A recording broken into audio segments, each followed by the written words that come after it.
Welcome friends. Last class में हमने application of Gauss law के रूप में बेसिकली ई की बात की थी। इंटेंसिटी शेल के आसपास, कंडक्टिंग स्फीयर के अंदर बाहर, नॉन कंडक्टिंग स्फीयर के अंदर बाहर, line of charge, sheet of charge, conducting वाली और नॉन कंडक्टिंग वाली। आज हम इन सब केसेस के लिए सबसे पहले वी की बात करते हैं। इंटेंसिटी पढ़ी थी as an application of Gauss law, और अब वही सारे केसेस में पोटेंशियल पढ़ेंगे।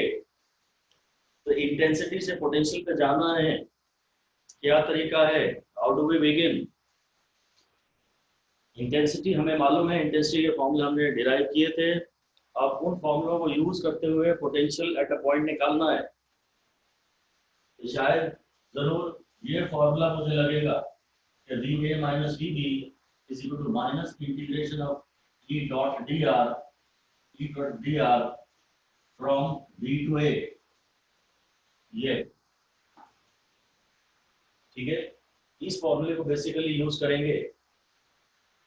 और रेफरेंस पोटेंशियल, आपको पोटेंशियल डिफरेंस नहीं चाहिए, पोटेंशियल एट अ पॉइंट चाहिए। तो एक पॉइंट जरूर आपका इंफिनिटी रहेगा। आप इंफिनिटी से एक पर्टिकुलर पॉइंट तक आना चाहते हैं और यूनिट चार्ज को लाने में वहां तक जो वर्क डन है वो निकाल रहे हैं। और वर्क डन की कैलकुलेशन तो हम नहीं कर रहे हैं, इस फॉर्मूले की मदद लेंगे। एक पॉइंट इंफिनिटी लेंगे ऑफ कोर्स, क्योंकि इंफिनिटी पे पोटेंशियल को हम जीरो मान लेते हैं। Infinity is taken as the potential of, as the reference of zero potential for such discussions. तो चलिए पहला लिख लेते हैं, charge metallic shell. Charge metallic shell, shell तो खैर सबसे ही ज्यादा इंपॉर्टेंट होता है। शेल के केसेस सबसे ही ज्यादा इंपॉर्टेंट होते हैं। तो मैं पहला निकालना चाहता हूं, at a point on the surface के पॉइंट, इस पॉइंट पी की मैं ये बात कर रहा हूँ, इसकी सेंटर से दूरी आर है, और इस शेल के ऊपर ये शेल है, इसका जो टोटल चार्ज है वो भी है। तो क्यों है, अगर शेल है खाली तो फिर तो ये मेटेरियल हो या ना हो फर्क नहीं पड़ता, पर अदरवाइज मेटेरियल के नॉन मेटेरियल आपको ध्यान से देखना ही चाहिए। अब आप इंफिनिटी से पॉइंट पी तक आ रहे हैं, तो V P minus V infinity minus integration of P D R from infinity to P, अब इस फील्ड में ये जो इलाका है इसके आसपास ई का फॉर्मूला देखना है, और उसको फिर आर के रिस्पेक्ट में ई का फॉर्मूला लिखेंगे। We will express E as a function of R. और ये जो फील्ड है एक्चुअली फील्ड पी से लेके इंफिनिटी तक फैली हुई है।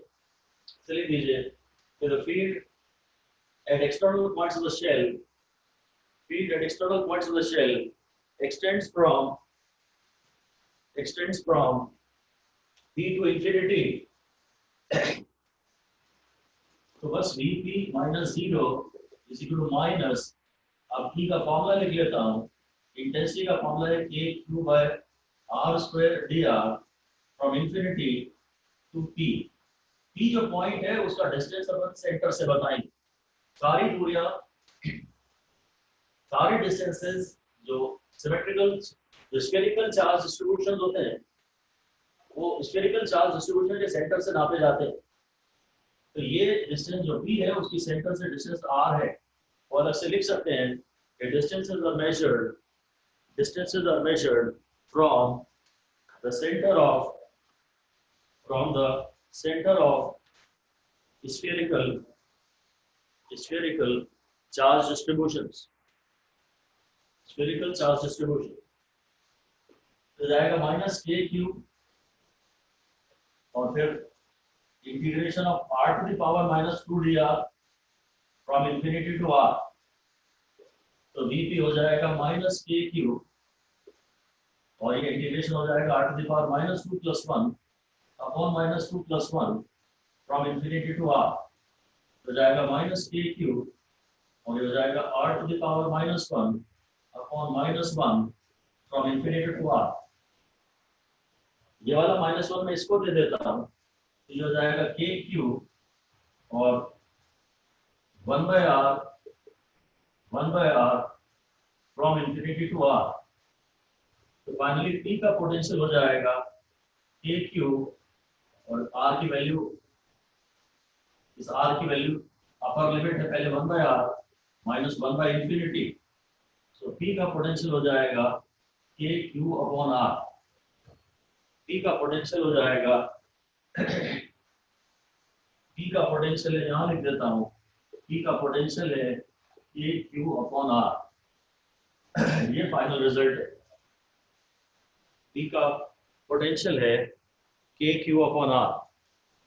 ये जो फाइनल रिजल्ट है ये लिख देता हूँ, यहाँ रिजल्ट लिख देता हूँ। जो आंसर आया है, आंसर है के क्यू अपॉन r। जो पॉइंट पी पे पोटेंशियल है, सरफेस पे पोटेंशियल है, उसका आंसर आया के क्यू बाय r। और शायद दोबारा हम डेरिवेशन कभी देखेंगे नहीं, क्योंकि ये रिजल्ट तो हमें पता है। हमें तो पता है कि चार्ज को आप सेंटर, पॉइंट चार्ज को आप सेंटर पे मान लीजिए, और आपको पॉइंट चार्ज के कारण पोटेंशियल का फॉर्मूला तो पता ही था, वही आंसर आ रहा है। लिख दीजिए, लिख दीजिए, this is same as the potential created due to a point charge, same as potential created due to a point charge, point charge kept at the center। अब मैं आपसे बात कर रहा हूं, अगला केस है at an internal point, at a point on the, at an external point। ये जो पॉइंट है, जिस पॉइंट की हम बात कर रहे हैं, वो एक्सटर्नल पॉइंट है, यहाँ के लिए लाया करता है। ये पॉइंट है मान लीजिए r, ये पॉइंट है मान लीजिए s, ये डिस्टेंस r है, और इस पॉइंट पे मुझे पोटेंशियल निकालना है एट एन एक्सटर्नल पॉइंट। तो आप जानते हैं Vp minus V infinity, Vs minus V infinity इसको minus integration of P dr, बार बार यही करना है। इंटेंसिटी का जो फॉर्मूला है डायरेक्टली वही लिख देते हैं, अब intensity as a function of r, तभी तो ये इंटीग्रेशन हम पॉसिबल कर पाएंगे। और ये जो पॉइंट है ये OS है, ये जो डिस्टेंस है आपको सेंटर से नापना है, OS के बराबर है। तो S पर जो पोटेंशियल है एक्सटर्नल पॉइंट पे, वो एक बार फिर वही हो गया r to the power -2 + 1 upon -2 + 1 from infinity to small r। तो जाएगा माइनस के क्यूब, और ये वाला माइनस बाहर आके ये हो गया है, और 1 upon r from infinity to capital ये small r। So plus K cube और फिर बस 1/r माइनस 1/इंफिनिटी। सो एक्सटर्नल पॉइंट पे पोटेंशियल भी यही आ रहा है, जैसे कि उम्मीद थी। एक्सटर्नल पॉइंट पे भी पोटेंशियल का फॉर्मूला आ रहा है KQ/R। वही बात है, आपको E निकालना हो या V निकालना हो, अगर आप सरफेस पे हैं या एक्सटर्नल पॉइंट पे हैं स्फीयर के लिए, तो ये मान लीजिए कि चार्ज सेंटर पे है और दूरियां हमेशा सेंटर से नापिए। फिर से अगली लाइन में लिख दीजिए, फिर से लिख दीजिए कि for calculation of E oblique V, E निकालना हो या V निकालना हो, और calculation of E oblique V at an external point and a point on the surface, assume a point charge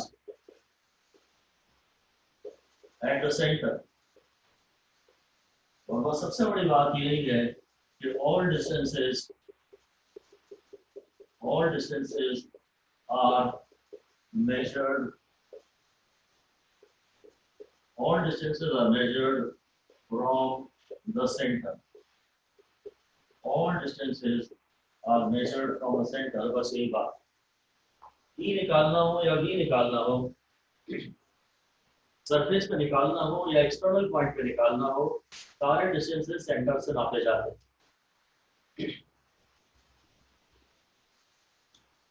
internal points differently behave करते हैं। अगर आप सरफेस पे हैं या एक्सटर्नल पॉइंट पे हैं तो ज्यादा चिंता की बात नहीं है। प्रॉब्लम हमेशा ज्यादा इंटरनल पॉइंट की होती है, अंदर।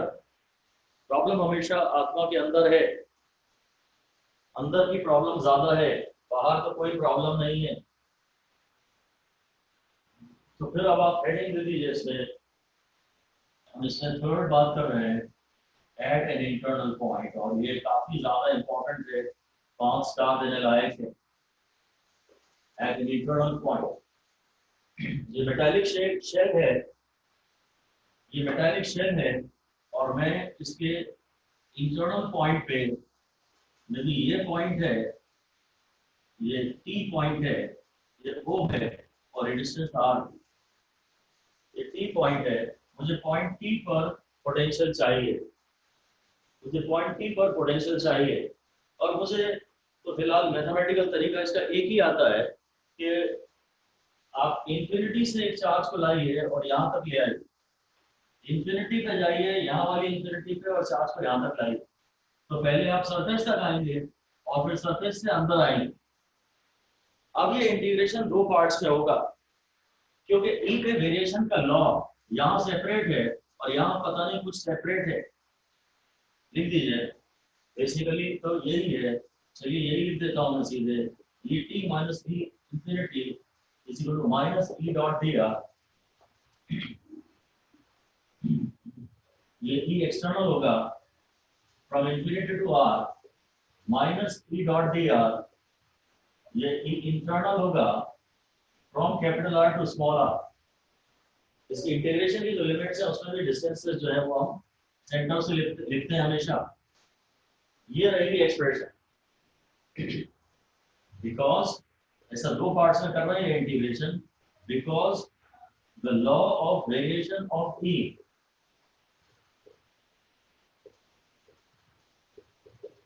at external points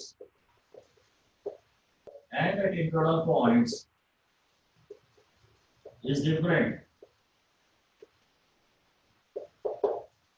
तो इंटीग्रेशन पूरा आप एक बार में यहाँ से यहाँ तक नहीं कर सकते। पहले इंफिनिटी से सरफेस तक आइए और फिर सरफेस से अंदर तक आइए। और मेटेलिक स्फीयर के इंटरनल पॉइंट पे ई कितनी रहती है? शेल है ये। मेटल के अंदर तो ई 0 रहती है, मेटल के अंदर तो ई 0 रहती है। इलेक्ट्रोस्टैटिक शील्डिंग वाला कॉन्सेप्ट कि सरफेस के चार्ज या आसपास के तमाम चार्जेस, उन सबके रिजल्टेंट के कारण अंदर फील्ड 0 होती है। Resultant field inside is always 0। Resultant field inside a metal is always 0। तो ये वाला टर्म तो आएगा ही नहीं, ये वाला इंटीग्रेशन तो 0 ही हो जाएगा क्योंकि ई 0 है। और ये तो फिर वही आ जाएगा जो आया था, E external from infinity to capital R surface तक। तो इंटरनल पॉइंट पे जो पोटेंशियल आएगा वो इससे आप जब सॉल्व करेंगे तो ये वापस वही आ जाएगा, is same as potential at the surface. ये काफी ज्यादा इंपॉर्टेंट रिजल्ट है, काफी ज्यादा इंपॉर्टेंट पॉइंट है कि अंदर के आप किसी भी पॉइंट पे हो, अंदर के आप किसी भी पॉइंट पे हो, आपका पोटेंशियल उतना ही होगा जितना सरफेस पर है। पोटेंशियल को मैं चाहूं तो ऐसे ही याद कराने के लिए ऐसे ही बोल सकता हूं, प्रोटेक्शन। यदि आप घर के अंदर हैं, यदि आप घर के अंदर है, कहीं भी है घर के अंदर, चाहे सेंटर पे हो चाहे कहीं भी हो, किसी भी कमरे में हो, आपको उतना ही प्रोटेक्शन प्राप्त है जितना सरफेस पे पोटेंशियल प्राप्त है। आपके घर की बाउंड्री पे 4 गार्ड लगा आपने रखे हैं कोरोना के लिए कि अंदर ना घुसने पाए। तो यहाँ जो प्रोटेक्शन प्राप्त है, घर के अंदर ही आप सेफ हो, घर के अंदर ही आप सेफ हो, घर में ही रहिए। अंदर के हर पॉइंट पे प्रोटेक्शन उतना ही है जितना सरफेस पे है। अंदर छुप के बैठे ना, तो फिर से बड़ा बड़ा लिख लीजिए, the potential at every point inside a shell।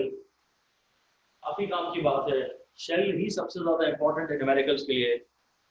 Potential at every point inside the shell is same as that at the surface। अंदर के हर पॉइंट पे पोटेंशियल उतना ही है जितना सरफेस के है। सरफेस के पॉइंट पे जितना पोटेंशियल है उतना अंदर के हर पॉइंट पे पोटेंशियल है। घर के अंदर हर पॉइंट पे आप उतना ही सेफ है जितना कि यहाँ सेफ है। एक बार आप घर की बाउंड्री से निकले उसके बाद रिस्क बढ़ जाएगी, प्रोटेक्शन कम होता चला जाएगा। अंदर के हर पॉइंट पे पोटेंशियल उतना ही है जितना सरफेस पे है। हम इसकी एक ऑल्टरनेट एक्सप्लेनेशन ये दे सकते हैं कि भाई E is equal to minus dt/dr, और अंदर के हर पॉइंट पे इंटेंसिटी जीरो है। अंदर के हर पॉइंट पे इंटेंसिटी जीरो है तो dv जीरो है, यानी कि डेल्टा भी जीरो है, यानी कि v2 माइनस v1 जीरो है। अंदर के हर पॉइंट पे पोटेंशियल सेम है। अंदर के हर पॉइंट पे पोटेंशियल सेम है, और इसको हम चाहें तो इक्वी पोटेंशियल वॉल्यूम बोल सकते हैं। अंदर के हर पॉइंट, इस पूरी वॉल्यूम में पोटेंशियल सेम है, ये इक्वी पोटेंशियल वॉल्यूम है। यहाँ E जीरो है और वोल्टेज कांस्टेंट है। ऐसा लिख लीजिए एक और पॉइंट है, such points exist where V is equal to constant,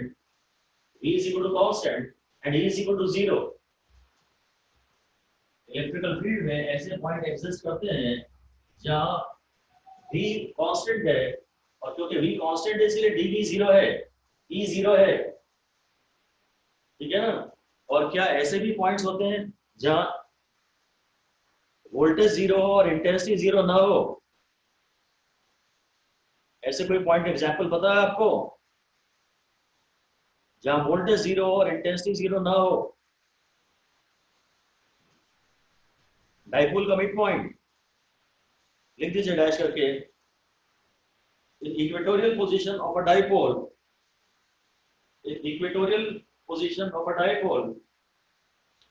potential at all points is zero. Potential at all points is zero, but E is not equal to zero. अगर ये plus Q है और ये minus Q है तो यहाँ पर potential zero आएगा, और इंटेंसिटी एडिटिव आ जाएगी, इंटेंसिटी जीरो नहीं आएगी। तो खैर ऐसे भी पॉइंट्स हैं जहाँ E जीरो है और V जीरो नहीं है, और ऐसे भी पॉइंट्स हैं जहाँ V जीरो है और E जीरो नहीं है। ये वो पॉइंट है जहाँ पोटेंशियल जीरो नहीं है। अंदर बहुत पोटेंशियल है, आपकी खोपड़ी है, इसके अंदर पोटेंशियल भरा पड़ा है, और वो बाहर निकलने से डर रहा है, निकल ही नहीं रहा है। अंदर के हर पॉइंट पे बहुत सारा पोटेंशियल है, और वो उतना ही जितना सरफेस पर है। बहुत पोटेंशियल है आपकी खोपड़ी के अंदर, ठीक है। यदि हम इसका ग्राफ बनाएंगे, वेरिएशन बनाएंगे, यहाँ ग्राफ हेडिंग दे दीजिए वेरिएशन, शेल है ये, तो अंदर के हर पॉइंट पे पोटेंशियल कांस्टेंट है और उतना ही जितना सरफेस पे है। और उसके बाद ये ऐसा है, पोटेंशियल अंदर 8 टू द पावर 0 के प्रोपोर्शनल है, और पोटेंशियल बाहर 8 टू द पावर -1 के प्रोपोर्शनल है। अंदर हर पॉइंट पे पोटेंशियल उतना ही है,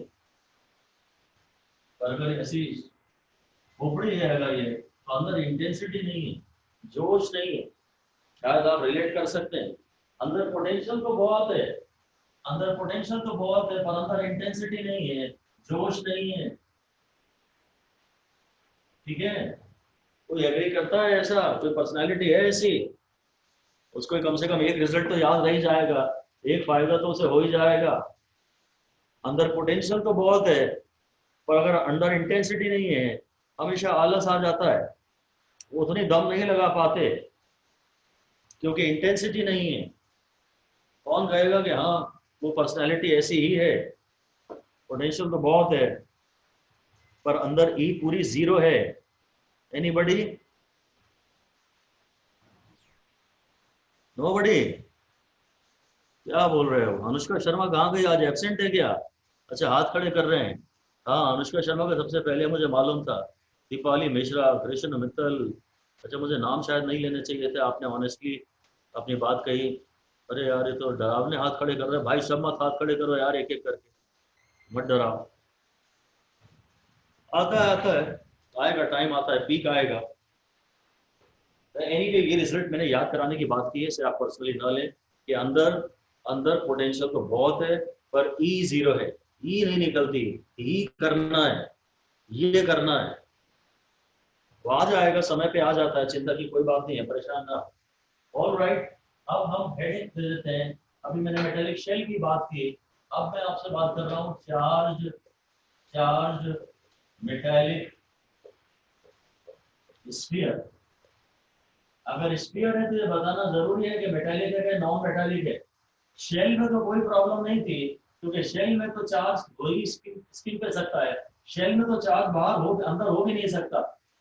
शेल में तो कोई प्रॉब्लम नहीं थी। चार्ज मेटालिक स्फीयर, ये मेटालिक स्फीयर है, सॉलिड है, इससे मेरा मतलब सॉलिड है, नहीं तो मैं शेल कहता। और मेटल में भी क्या चार्ज तो आउटर स्किन पे ही रहता है। लिख लीजिए charge resides on outer skin only, charge resides on outer skin only. और आसपास में अगर कोई चार्ज और नहीं है तो फिर आप जानते हैं यूनिफॉर्म चार्ज होता है। अगर यहाँ चार्ज ले आते हैं कुछ, तो रिजल्टेंट यहाँ चार्ज का डिस्ट्रीब्यूशन नॉन यूनिफॉर्म हो जाता है। फिर से देखते हैं, वैसा ही डेरिवेशन रहेगा। पहला है at external point. External point पे अब वैसे ही कुछ सॉल्व करेंगे और आंसर यही आने वाला है। सरफेस पे भी पोटेंशियल यही आने वाला है। करना तो मुझे वही है, V A minus V infinity is equal to minus integration of E dot D R from infinity to the point concern. यहाँ पे भी यही आने वाला है। तो एक्सटर्नल पॉइंट के और सरफेस के पॉइंट तो मेरे लिए कोई दम रह भी नहीं गई, क्योंकि मुझे मालूम है कि चार्ज सेंटर पे है और डिस्टेंस हमेशा सेंटर से नापते हैं। चार्ज हम सेंटर पे इसलिए मान सकते हैं क्योंकि ये जो लाइन ऑफ फोर्स निकलती है, ये ऐसी निकलती है जैसे कि ये सेंटर से आ रही है। इसलिए आप ये मान सकते हैं कि चार्ज सेंटर पे है। इस पॉइंट के रिस्पेक्ट में ये इनवर्स स्क्वायर लॉ ये फील्ड ओबे करती है। एनीवे, फिर हमेशा इंपॉर्टेंट बात है इंटरनल पॉइंट। और एक बार फिर वही रिजल्ट आने वाला है कि अब हालांकि ये सॉलिड तो है, पर अभी सॉलिड में भी अंदर ई जीरो है। अंदर ई जीरो है, ई है ही नहीं, अंदर ई है ही नहीं, इच्छा है ही नहीं। ई फॉर ये ऐसा, ये इच्छा, ई है ही नहीं, ई है ही नहीं, तो ई जीरो है। और ई जीरो है तो डी भी जीरो है, ई जीरो है तो D V by D R zero है, डी वी जीरो है, डेल्टा भी जीरो है, V two minus V one zero है। और एक बार फिर वही बात आ गई, फिर से लिख दीजिए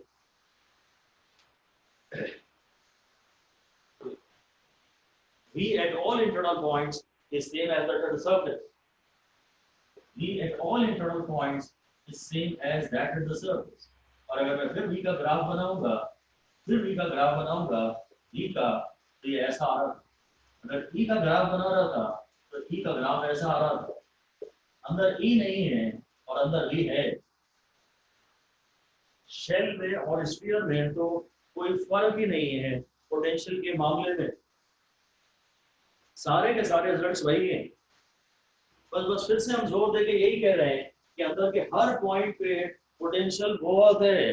अंदर पोटेंशियल कूट कूट के भरा हुआ है, सब जगह खूब पोटेंशियल भरा हुआ है, और उतना ही है जितना सरफेस पे है। या अंदर तुम हो, घर के अंदर हो, तो तुमको कोरोना से पूरा प्रोटेक्शन है जब तक घर के अंदर हो। तो पूरा प्रोटेक्शन है, जितना बाउंड्री पे प्रोटेक्शन है, घर की बाउंड्री पे, उतना ही अंदर के किसी भी कोने में उतना ही प्रोटेक्शन, यानी उतना ही पोटेंशियल उन्हें अवेलेबल है। अंदर के हर पॉइंट पे पोटेंशियल उतना ही होता है जितना सरफेस पे। ये शेल के लिए भी वैलिड है और सॉलिड स्फीयर के लिए भी वैलिड है। और ये तमाम बातें ग्रेविटेशन के लॉज के लिए भी वैलिड है। ये सारे रिजल्ट ग्रेविटेशन के लिए भी इंपॉर्टेंट है। शेल खास तौर से काफी इंपॉर्टेंट है, जरूर ध्यान दीजिएगा। चलिए अब बात करते हैं हम आपसे कि wheel around non conducting sphere. Wheel around non conducting sphere, non metallic है, ये NCS है, नॉन मेटालिक है, प्लास्टिक का है या वुड का है, किसी ऐसे मटेरियल का है। क्या बोलते हैं इसमें? Charge is distributed uniformly. Uniformly. Charge is distributed uniformly throughout the volume. throughout the volume. Question जब ये आएगा ना, इसका जब क्वेश्चन आपको मिलेगा ना, तो कभी वो नहीं बोलेगा नॉन कंडक्टिंग स्फीयर, हमेशा बोलता है for a uniformly charge sphere. Uniformly charge sphere always means non conducting sphere. Uniform से हमारा मतलब है सरफेस पे यूनिफॉर्म का चार्ज डिस्ट्रीब्यूशन की बात हम नहीं कर रहे हैं, वो तो होता ही है. जब भी हम कहते हैं नॉन यूनिफॉर्मली चार्ज स्फीयर, उसका मतलब होता है थ्रू आउट इट्स वॉल्यूम. फिर से लिख दीजिए, ये हेडिंग फिर से चेंज कर देते हैं, ये हेडिंग लिख देते हैं कि V around uniformly charge sphere. इसमें अपने आप को बात आ गई, uniformly charge sphere. Uniformly charge का हमेशा ही मतलब होता है non conducting sphere. Uniformly charge से हमारा मतलब होता है कि charge is uniformly distributed throughout the volume, through the volume. और इसमें भी अभी भी आप एक्सटर्नल पॉइंट पे हो या आप सरफेस के पॉइंट्स पे हो, कोई फर्क नहीं पड़ता. अभी भी अगर मैं सरफेस के पॉइंट पे हूँ तो पोटेंशियल वही आएगा जैसे कि ये सारा चार्ज पॉइंट चार्ज के रूप में सेंटर पे बैठा है. अगर आप एक्सटर्नल पॉइंट पे हैं तो अभी भी कोई प्रॉब्लम नहीं है, दूरी पूरी सेंटर से नाप लीजिएगा. अगर आप सरफेस पे हैं या एक्सटर्नल पॉइंट पे हैं तो शेल हो या कंडक्टिंग स्फीयर हो या नॉन कंडक्टिंग स्फीयर हो, तमाम बातें एक ही हैं, सारे रिजल्ट सेम है. इससे इंटरनल पॉइंट पे पोटेंशियल जरा डिफरेंट आएगा, वो थोड़ा सा एडवांस है. हम इसकी बात कर रहे हैं अब at an internal point. At an internal point of a uniformly charged sphere.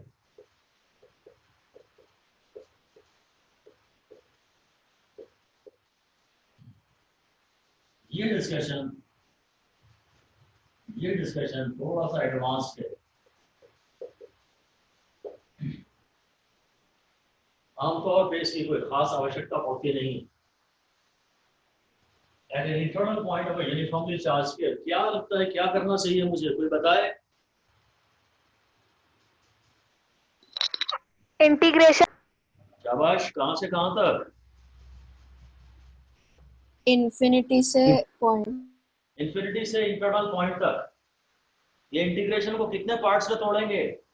दो. क्यों? एक सरफेस तक और फिर लॉज अलग हैं ई के. हाँ, लॉज अलग अलग है. शाबाश, परफेक्ट, एकदम परफेक्ट, एकदम परफेक्ट. इक्वेशन लिख लो फटाफट. इस इक्वेशन को लिख चुके होगे कि अगर तुम यहाँ हो, ये वो पॉइंट है P, ये डिस्टेंस R है, तो तुम्हें V अगर चाहिए P minus V infinity is equal to E minus V external dr from infinity to R minus integration of EdR from surface to ये इंटरनल पॉइंट. ये वो पॉइंट है जिसकी दूरी सेंटर से R है और ये वो पॉइंट है जिसकी दूरी सेंटर से छोटा R है. अब इस इंटीग्रेशन को आप चाहें तो पूरा कर ही लेते हैं. ये हो जाएगा KQ upon R square dr from infinity to R. इसकी तो कोई प्रॉब्लम नहीं है, पर इंटरनल पॉइंट पे अब E का फॉर्मूला अलग है. क्या है? नॉन कंडक्टिंग स्फीयर है. अब इंटरनल पॉइंट पे E का फॉर्मूला क्या है? KQ by R square into R by R, small r by R. हाँ, बिल्कुल सही है. शाबाश.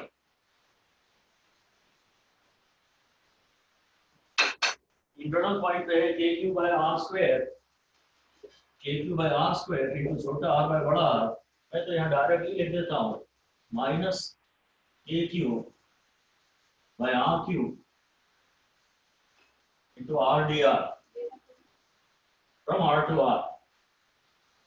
हो जाएगा माइनस. इसका तो फिर मुझे रिजल्ट पता है, तो चलिए कर लेता हूँ. माइनस KQ और इंटीग्रेशन का सर आएगा R to the power minus 1 from infinity to capital R minus KQ by RQ और ये हो जाएगा R square. r to the power 1 का इंटीग्रेशन है r square from capital R to small r, ये तो हो जाएगा plus K Q by R plus K Q by R minus K Q by R cube और फिर R square minus R square, है ना। ये ब्रैकेट में ये आर छोटा है और ये आर बड़ा है, इस ब्रैकेट की कैलकुलेशन से वैल्यू पॉजिटिव आए, इसलिए मैं इंटरनल पॉइंट के इसकी इक्वेशन को ऐसा लिख सकता हूँ K Q by R plus K Q by R cube into R square minus R square.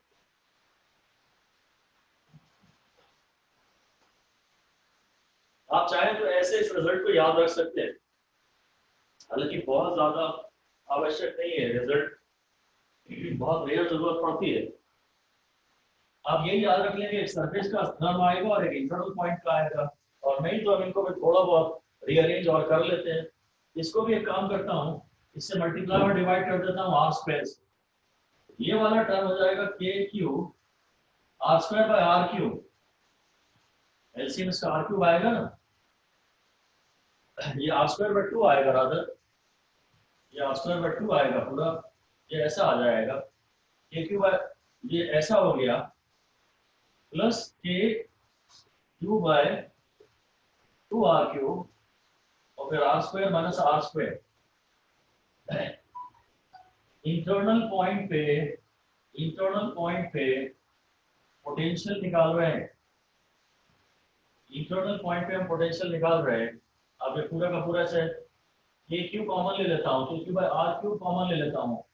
Internal point पे अगर मैं ये पोटेंशियल निकालूंगा तो मैं K Q by R cube common ले लेता हूँ, जो हो जाएगा R square plus R square minus R square by 2, ये हो जाएगा K Q by R cube into 2 R square plus R square minus R square by 2। तो फाइनल आंसर है इंटरनल पॉइंट पे पोटेंशियल का, वो है K cube by 2 R cube फिर ब्रैकेट में 3 R square minus R square, ये final answer है अगर आप याद कर पाए तो। ये रिजल्ट है, एडवांस डिस्कशंस में तो ये काम आता है। इंटरनल पॉइंट पे पोटेंशियल का फॉर्मूला कुछ तो भी आया, डायमेंशनली तो एक क्यू बाय आर ही है, डायमेंशनली तो एक क्यू बाय आर ही है, क्योंकि उधर आर स्क्वायर के टर्म्स है। तो सबसे पहले तो डायमेंशंस के लिहाज से कहिए कि भाई आर क्यूब का टर्म नीचे आएगा और आर स्क्वायर का टर्म ऊपर आएगा, ये बात लिख लीजिए। The terms of r square will be in the numerator। अगर फॉर्मूले को याद कराने की हम कोशिश करें तो आपसे बोल रहे हैं कि r स्क्वायर का टर्म न्यूमरेटर में आएंगे और r क्यूब का टर्म डिनोमिनेटर में आएगा, r क्यूब का टर्म डिनोमिनेटर में आएगा, so that the total formula will be of the type k q by r। Potential का फॉर्मूला के क्यू बाय आर टाइप का होना ही चाहिए, ऊपर आर स्क्वायर है, ऊपर आर स्क्वायर है और नीचे आर क्यूब है, ठीक है। और ये आंसर अगर पॉजिटिव चार्ज है तो आंसर पॉजिटिव आना चाहिए, इसके बड़ा वाला टर्म यहाँ आ रहा है ब्रैकेट में और छोटा वाला टर्म यहाँ आ रहा है। जो बड़ा आर का स्क्वायर है उसे हमने और बड़ा बनाया, जो बड़े आर का स्क्वायर है उसे और बड़ा बनाया और ये माइनस। ये भी बोल सकते हैं कि ये जैसा ये 3r2 दिख रहा है ना, उसका उल्टा यहाँ 2r क्यूब है, नीचे r क्यूब आएगा ये तो पता ही है, 2r क्यूब आता है, तो ये 2r क्यूब है तो वो 3r2 है, k क्यूब है 2r क्यूब, फिर ये 3r2 माइनस r2, ये बड़ा वाला टर्म इसे और बड़ा बनाया 3 से बड़ा बना के, माइनस छोटा वाला r square upon 2r cube, ठीक है। सेंटर पे ये इंटरनल पॉइंट पे पोटेंशियल का ये फॉर्मूला है a cube by 2r cube और फिर ब्रैकेट में यहाँ से उसका उल्टा 3r square minus r square. याद करने के लिए मैं ये सब कह भी सकता हूँ, एक और भी छोटी मोटी ऑब्जर्वेशन इसमें भी यूजलेस इज वेल कि यहाँ 2 आ रहा है ना, क्योंकि यहाँ एक टर्म है और यहाँ एक टर्म, तो ये 3 माइनस 1 है, ये 3 माइनस 1 है, तो यहाँ 2 आ रहा है। ऐसे कुछ maybe you are talking nonsense, but ऐसे कुछ बात करते रहने से वो दिमाग में रह जाता है और 8, 10, 15 बार जब अगर इसको आपने न्यूमेरिकल में यूज कर लिया तो फिर तो ये याद रह ही जाएगा। इसके जो वेरिएशन का ग्राफ आता है ना, तो हम डायरेक्ट बना रहे हैं। पोटेंशियल सबसे पहले तो इसको निकाल लेते हैं, potential at the centre of NCS। ये फिर भी थोड़े काम का है। Potential at the centre of non conducting sphere, potential at the centre of non conducting sphere. तो सेंटर में वो r को 0 डाल दो।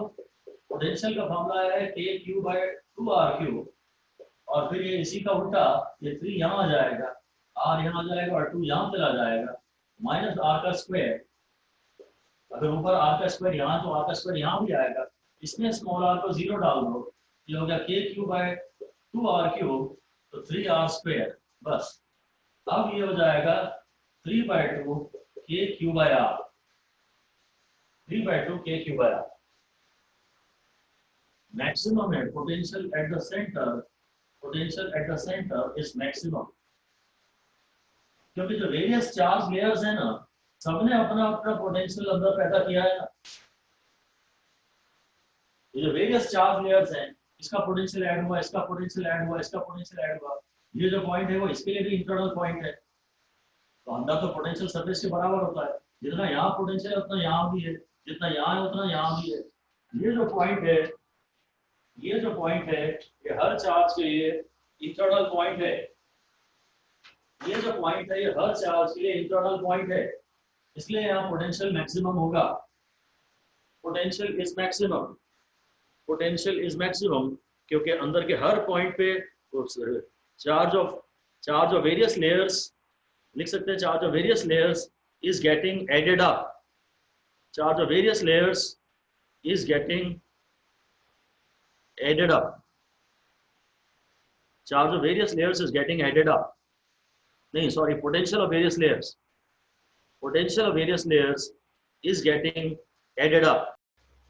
अंदर के हर पॉइंट पे पोटेंशियल सारे ऐड होते जाएंगे। ये जो पॉइंट है, इसका भी इंटरनल पॉइंट है, इसका भी इंटरनल पॉइंट है, इसका भी इंटरनल, इसका भी इंटरनल, सबका इंटरनल, तो सबके पोटेंशियल ऐड होंगे। सेंटर पे पोटेंशियल मैक्सिमम होगा, और उसके बाद फिर जैसे जैसे फिर आप बाहर जाते जाएंगे, पोटेंशियल कम होता चला जाएगा। ये इसका वेरिएशन है। सेंटर पे पोटेंशियल ये है, और फिर यहाँ कुछ ऐसा। ये ग्राफ पूरा अपन को ढंग से पढ़ने की कोई खास आवश्यकता नहीं है। ये V है और ये R, ये सरफेस का पॉइंट, ये कैपिटल R। यहाँ से लॉ चेंज हो जाता है, इसको पॉइंट ऑफ इन्फ्लेक्शन कहते हैं। कर्वेचर चेंज हो गया, यहाँ ये ग्राफ रेक्टेंगुलर हाइपरबोला वाला बन गया वापस एक्सटर्नल पॉइंट पे, और इंटरनल पॉइंट पे रूल थोड़ा अलग था, कहानी अलग थी।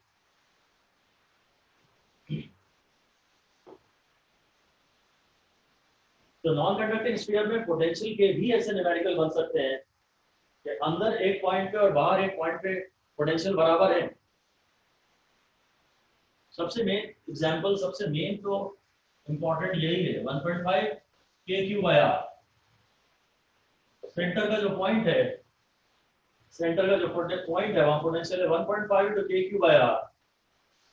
ये थोड़ा सा ज्यादा काम का है।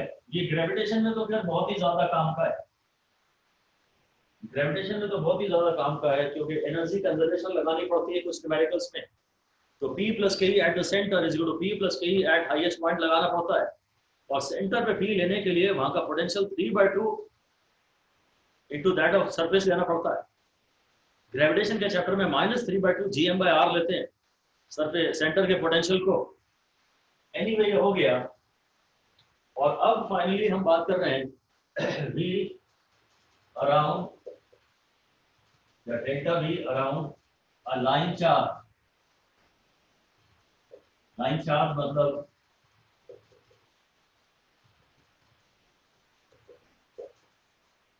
Cylindrical distribution of charge. Line charge मतलब सिलिंड्रिकल डिस्ट्रीब्यूशन ऑफ चार्ज। ये लाइन चार्ज है, इसके पास एक पॉइंट A है और इसके पास पॉइंट ये वाला B है,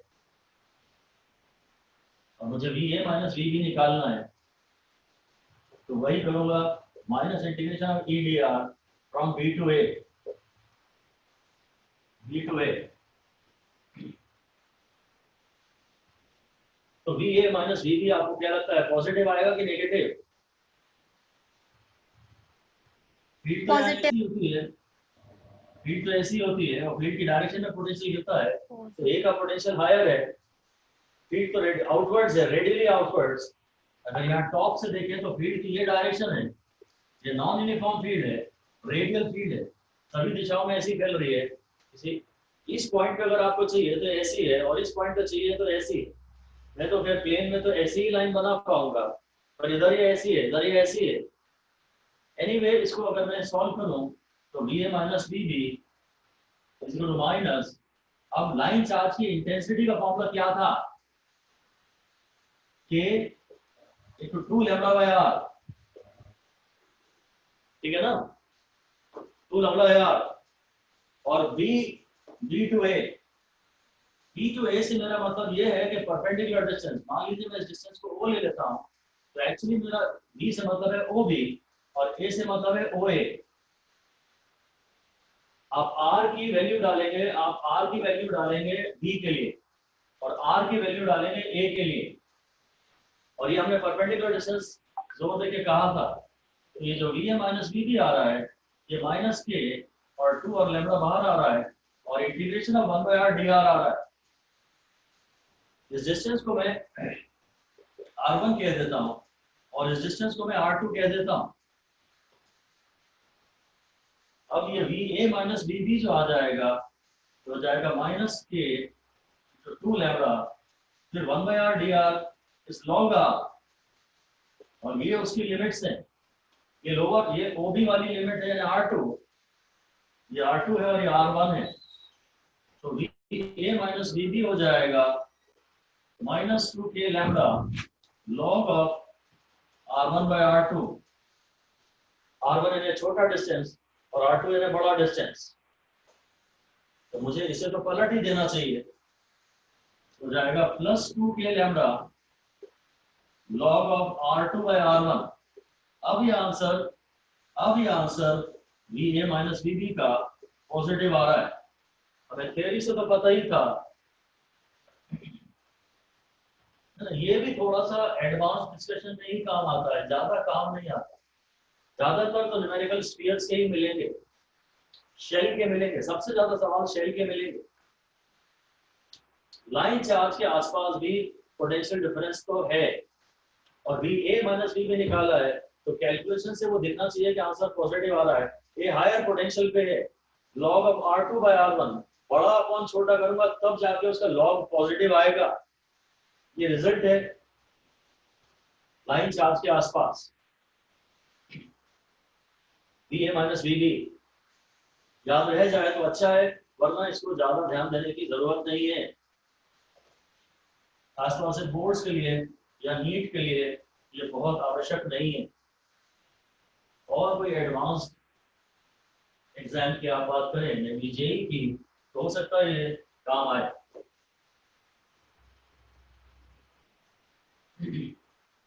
ऑलराइट, इसी सिलसिले में फिर आगे बढ़ते हैं। हेडिंग दे दीजिए voltage around sheet of charge. मेरा हमेशा मतलब है मैं बोलूं या ना बोलूं, ऑफ इनफाइनाइट एक्सटेंट। जिस भी शीट को हैंडल करेंगे, ये शीट जो है, ये शीट ऑफ चार्ज, ये भी मेरे लिए इनफाइनाइट एक्सटेंट की है, क्योंकि मैं इसे हमेशा यहाँ से देखने वाला हूँ, यहाँ से देखने वाला हूँ। मेरे को इसको और छोर मेरे को नहीं दिख रहे, और छोर नहीं दिख रहे, ये इनफाइनाइट एक्सटेंट का है। और अब कुछ नहीं बोला है कंडक्टिंग नॉन कंडक्टिंग, तो क्या करोगे आप? नॉन कंडक्टिंग पे चार्ज एक ही तरफ है, ऐसे ऐसे इस तरह से है, ये शीट है, फील्ड तो इसकी सभी तरफ होती है और इस पे चार्ज एक ही तरफ है। फिर वही पॉइंट है, ये ए है और ये बी है, और मैं V A minus B B निकालना चाहता हूँ, तो V A minus B B है minus integration of P dot D R from B to A. ऐसे ही करेंगे।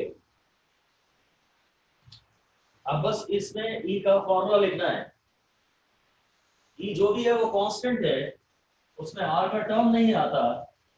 ई को मैं सिग्मा बाय 2 एप्सिलॉन नॉट लिख सकता हूँ from D R from, may be ये R1 है और ये R2 है, तो जाएगा माइनस सिग्मा ये पूरा पूरा कांस्टेंट में बाहर ले आता हूँ into integration of dr is r, integration of dr is r from d यानी r2 टू r1 तो जाएगा minus sigma bye 2 epsilon not r1 minus r2, और ये माइनस साइन में अंदर दे देता हूँ तो जाएगा sigma bye 2 epsilon naught into r2 minus r1।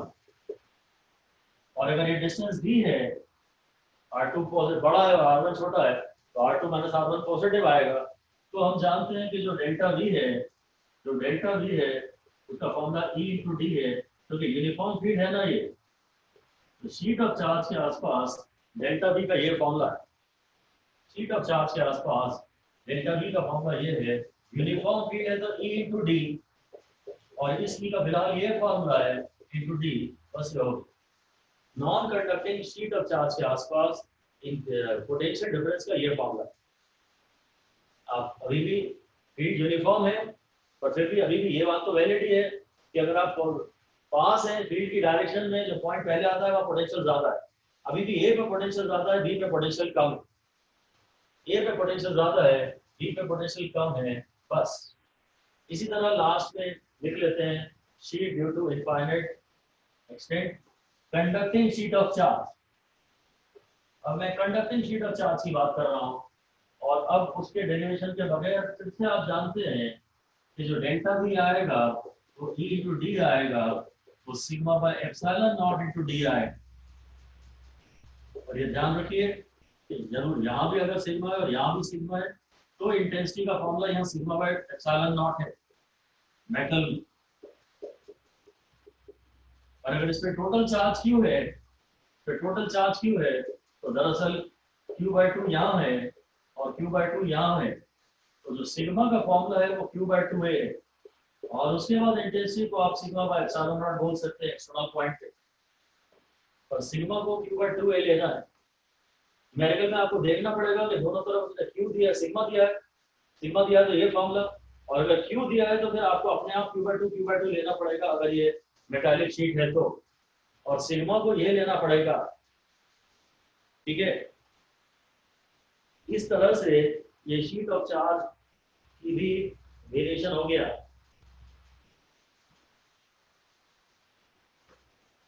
यहाँ पे जो पोटेंशियल है वो डिस्टेंस के डायरेक्टली प्रोपोर्शनल है, मतलब E तो कांस्टेंट है। कुछ ऐसी टाइप की इक्वेशन आ रही है V2 minus V1 is equal to E into D, E into X ले लेता हूँ मैं, V2 is equal to EX plus V1, ऐसा टाइप का कुछ इक्वेशन आ रहा है। तो मैं ग्राफ बनाऊंगा, अगर मैं यहाँ से ग्राफ बनाऊंगा तो ऐसा आएगा, है ना, क्योंकि डिस्टेंस के साथ पोटेंशियल लीनियरली गिरता चला जाएगा, ये y is equal to mx plus c वाला ग्राफ है, ये y is equal to mx plus c वाला जैसा ग्राफ है, और फॉल पोटेंशियल गिरता चला जाता है। जैसे ये आपको बताना पड़ेगा, डिस्टेंस अगर बढ़ रहा है तो पोटेंशियल कम हो रहा है, डिस्टेंस अगर बढ़ रहा है तो पोटेंशियल कम हो रहा है। ठीक है, V1 माइनस V2 करूंगा, तो माइनस ED आ जाएगा, फिर वो equation minus mx plus c वाली आ जाएगी। ये तो पक्का है, पोटेंशियल और डिस्टेंस में ग्राफ ऐसा ही बनेगा, ऐसा तो नहीं बन सकता, क्योंकि डिस्टेंस के बढ़ने से कोई पोटेंशियल बढ़ तो है नहीं रहा, पोटेंशियल लीनियरली गिर रहा है। ये इक्वेशन जरूर अगर ढंग से और थोड़ा ट्राई करेंगे तो y is equal to mx plus c के हिसाब से रीअरेंज हो जाएगी।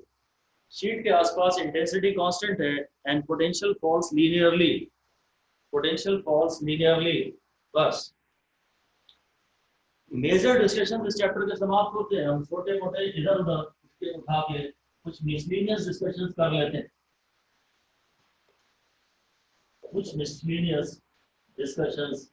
कर लेते हैं, ये जो शीट ऑफ चार्ज वगैरह के आसपास E का सवाल था और वोल्टेज का सवाल था, तो सारे डिस्कशन हम कर चुके हैं, कुछ मिसलिनियस डिस्कशंस कर रहे हैं। हेडिंग दे दीजिए E on the surface of a charged sphere. E on the surface of a charged sphere in terms of in terms of charge density sigma E on the surface of a charged sphere in terms of charge density sigma. ये sigma उसने दी है जो कि charge upon area होता है, और मैं sphere की बात कर रहा हूँ, सॉलिड स्फीयर की बात कर रहा हूँ। अगर वो हॉलो है कि सॉलिड है ये ना बोले तो हम हमेशा सॉलिड मानते हैं, तो लिख सकते हैं not mentioned take it solid. Hollow है कि सॉलिड है ये ना दिया हो तो हम हमेशा उसे सॉलिड मानते हैं। खैर कोई फर्क नहीं पड़ता इस समय, चार्ज क्योंकि स्किन पे है तो ये है सिग्मा, ये है सिग्मा। अब इंटेंसिटी का फॉर्मूला होता है K Q by R square.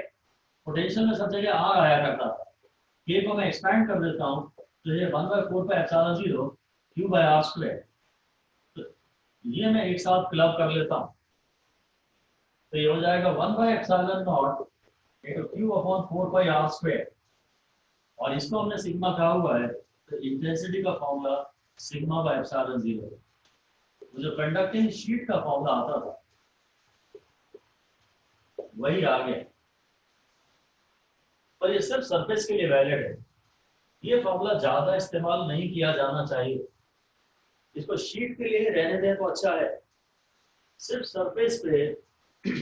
Surface पे इंटेंसिटी का फॉर्मूला सिग्मा बाय एप्सिलॉन 0 भी कहा जा सकता है। अब ऐसी ही हेडिंग दे दीजिए,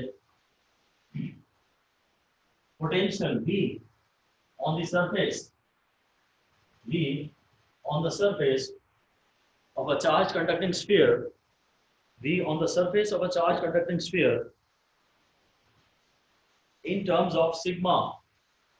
खाली सरफेस की बातें हो रही हैं, थोड़े स्पेसिफिक रिजल्ट्स हैं, बहुत जनरल रिजल्ट्स नहीं है।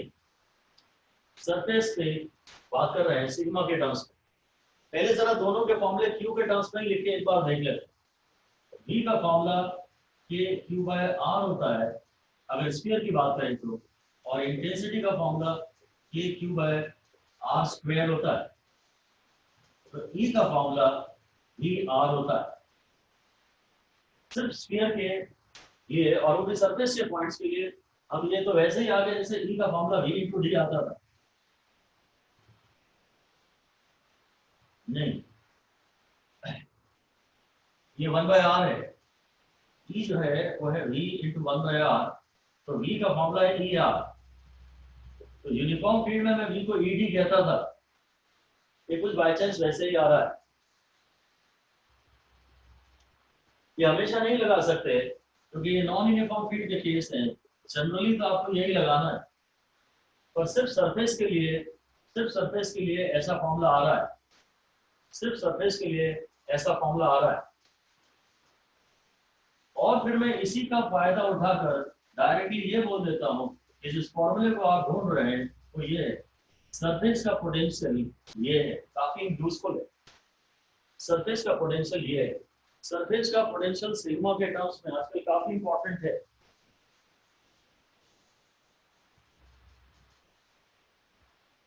सरफेस का पोटेंशियल डेरिवेशन को यहीं से याद रखो, डेरिवेशन को यहीं से याद रखो कि भाई V का फॉर्मूला E इंटू डी होता है। वैसे तो वो यूनिफॉर्म फील्ड के लिए होता है, पर सरफेस के लिए भी लगा सकते हैं, हालांकि जितना बेसिक्स से हर बार डिराइव करो उतना अच्छा है। सरफेस के लिए भी बाय चांस वैलिड हो रहा है, ठीक है। सिग्मा के टर्म्स में है ना, क्यू के टर्म्स में नहीं। न्यूमेरिकल में आपको सबसे पहले यही देखना है कि आपसे बातें क्यू के टर्म्स में चल रही है कि सिग्मा के टर्म्स में चल रही है। ये काफी यूजफुल फॉर्मूला है, और डेरिवेशन से याद करो, ऐसे याद नहीं होगा। V का फॉर्मूला E इंटू डी, और ये कंडक्टिंग स्फीयर है तो E है सिग्मा बाय एप्सिलॉन नॉट, और ये D है सरफेस रेडियस के बराबर है। यही फॉर्मूला अब मैं सिग्मा के टर्म्स में ही पोटेंशियल शेल के या सॉलिड स्फीयर के इंटरनल पॉइंट और एक्सटर्नल पॉइंट सरफेस के पॉइंट की बात करता हूं। तो हेडिंग दे दीजिए V in terms of sigma, V in terms of sigma at internal point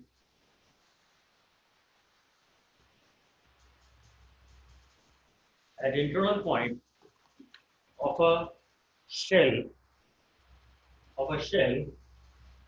और सॉलिड मेटालिक स्फीयर, शेल और सॉलिड मेटालिक स्फीयर।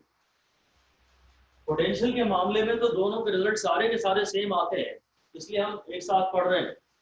चाहे हम शेल की बात कर लें, चाहे हम सॉलिड मेटालिक स्फीयर की बात कर लें, रूल तो वही है कि अंदर के पॉइंट पे, हर पॉइंट पे तुम्हें पोटेंशियल उतना ही प्राप्त है जितना सरफेस पे है।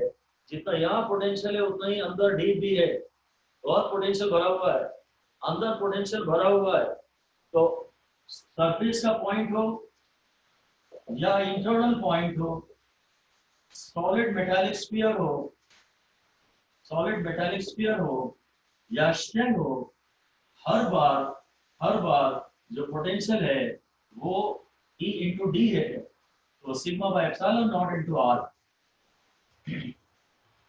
अंदर के हर पॉइंट पे पोटेंशियल उतना ही है जितना सरफेस पे, इसलिए ये रिजल्ट तो सेम आ गए। अंदर के हर पॉइंट पे पोटेंशियल उतना ही है जितना सरफेस पे, चाहे इंटरनल पॉइंट हो, चाहे सरफेस का पॉइंट हो, चाहे सॉलिड मेटालिक स्फीयर हो और चाहे शेल हो, हॉलो स्फीयर, ये रिजल्ट बार बार सेम आ रहा है।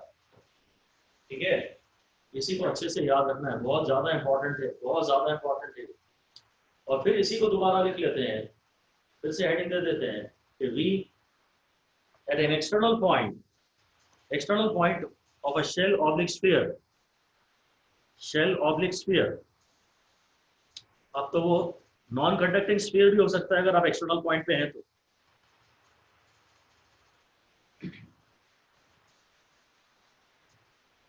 एक्सटर्नल पॉइंट पे अगर आप हैं तो शेल भी हो सकता है, कंडक्टिंग स्फीयर भी हो सकता है और नॉन कंडक्टिंग स्फीयर भी हो सकता है।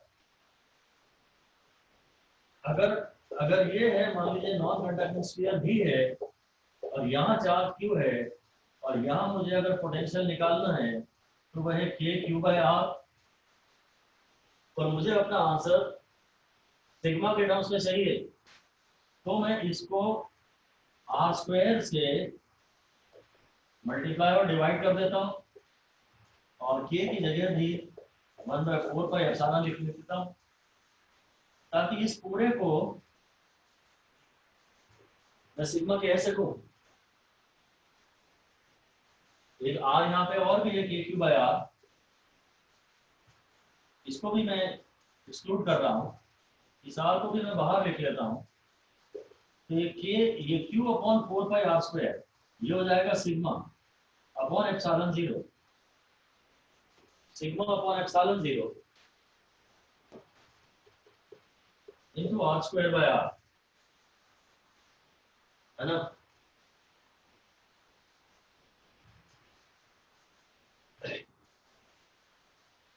बेसिकली अगर आपको इस पॉइंट पे पोटेंशियल निकालना है तो भले उन्होंने सिग्मा दिया हो, आप पहले चार्ज निकालना, आप पहले यहाँ का चार्ज निकाल लेना।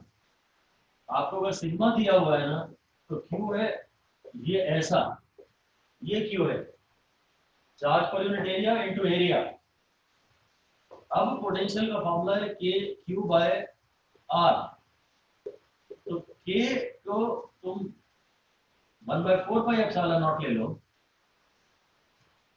और इसे 1/r ले लो और क्यू की जगह sigma into 4 pi R square ले लो, फिर 4 पाई कैंसिल हो गया। अब ये हो गया sigma by epsilon naught, sigma by epsilon naught into R square by R. उसको मैं ऐसा लिख लेता हूँ,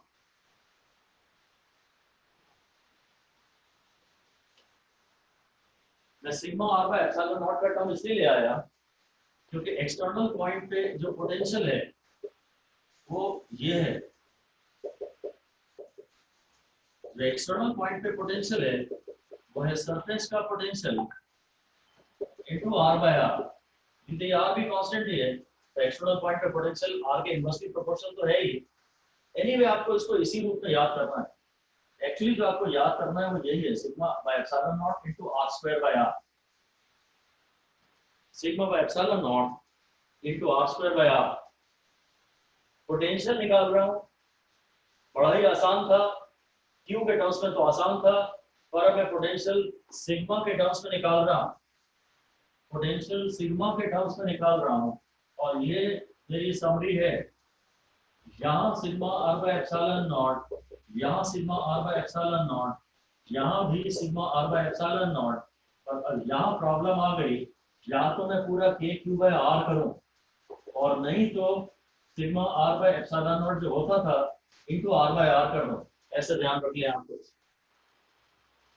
ये काफी ज्यादा दिक्कत का है। इंटरनल पॉइंट की तो कोई प्रॉब्लम ही नहीं है, क्योंकि अंदर के हर पॉइंट पे पोटेंशियल उतना ही होता है जितना सरफेस पे है। ये सरफेस पे है, यही सेंटर पे है, यही यहाँ है, यही यहाँ है, यही यहाँ है। अंदर के हर पॉइंट पे उतना ही प्रोटेक्शन प्राप्त है जितना सरफेस पे है। और बाहर जाएंगे तो पोटेंशियल घटना तो चाहिए, बाहर जाएंगे तो आपको उतना प्रोटेक्शन नहीं रहेगा। बाहर जाएंगे तो आप अपने दम पे देखिए कितनी दूर जा रहे हैं, जितनी ज्यादा दूर जाएंगे सेंटर से उतना पोटेंशियल या प्रोटेक्शन आपका कम होता चला जाएगा, उतनी सेफ्टी कम हो जाएगी। जितना ज्यादा दूर जाएंगे उतना आपकी सेफ्टी कम हो जाएगी। पूरी सेंटर से नापते हैं, एक्सटर्नल पॉइंट तक आते हैं। अब आप पूरे एक्सटर्नल पॉइंट तक आते हैं, बस यही तमाम बातें हैं। अब एक क्वेश्चन लिखिए, अब एक क्वेश्चन लिखिए, उससे और कुछ थ्योरी की बातें क्लियर होंगी। लिख दीजिए, a charge is given to a metallic body of irregular shape, metallic body है, इररेगुलर शेप की है, और मैं उसका शेप भी बना देता हूँ, ऐसा ऐसा आप बना दीजिए। इसको हमने चार्ज क्यों दिया है? Metallic body of irregular shape.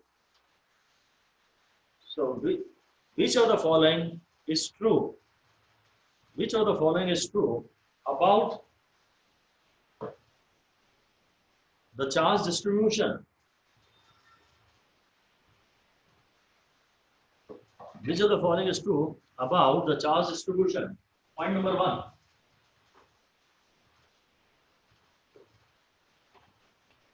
The charge will exist only on the outer skin of the sphere. Sorry, not sphere. Charge will exist only on the outer skin.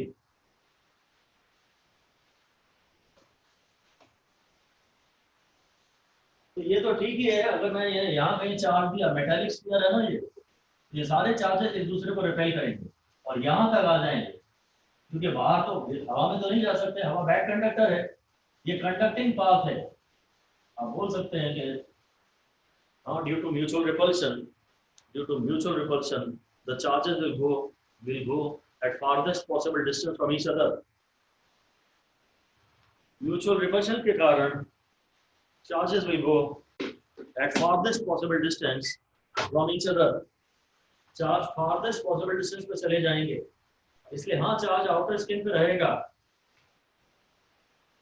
अगला पॉइंट है potential at all points of the body must be same. Potential at all points of the body must be same. क्या बोलते हो? Must बोल रहा है, बड़ा strong statement है। Must be same. हाँ, ये जवाब सही है। True. Must be same मतलब हम लोग हमेशा तभी की बात कर रहे हैं जब स्टेडी स्टेट आ चुका है, जो होना है वो हो चुका है, उसी समय की बात कर रहे हैं। तो शुरू में चार्जेस रिपेल करेंगे, अगर मैं यहाँ चार्ज छोड़ के आया था, यहाँ चार्ज छोड़ के आया था, तो ये सारे चार्जेस आउटर स्किन पे चले गए। और हम तो ये भी कह सकते हैं कि charge flows from a point of high potential to the point of low potential till the potential of all the points become same. ऐसा लिख लीजिए, charge flows from point of high potential to point of low potential, charge flows from point of high potential to point of low potential till all the points come at same potential.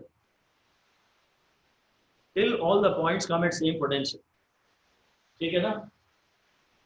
क्योंकि conducting path है ना, अगर potential difference है, अगर किन्हीं भी दो points के बीच पोटेंशियल डिफरेंस है, तो चार्ज तो हाई से लो तक बह ही जाएगा, क्योंकि कंडक्टिंग पाथ है। ऐसा लिख दीजिए, if there exists a potential difference between any two points, if there exists a potential difference between any 2 points, then the charge will flow from high potential to low potential. Charge will flow from high potential to low potential because there is a conducting path. Charge will flow from high potential to low potential because there is a conducting path.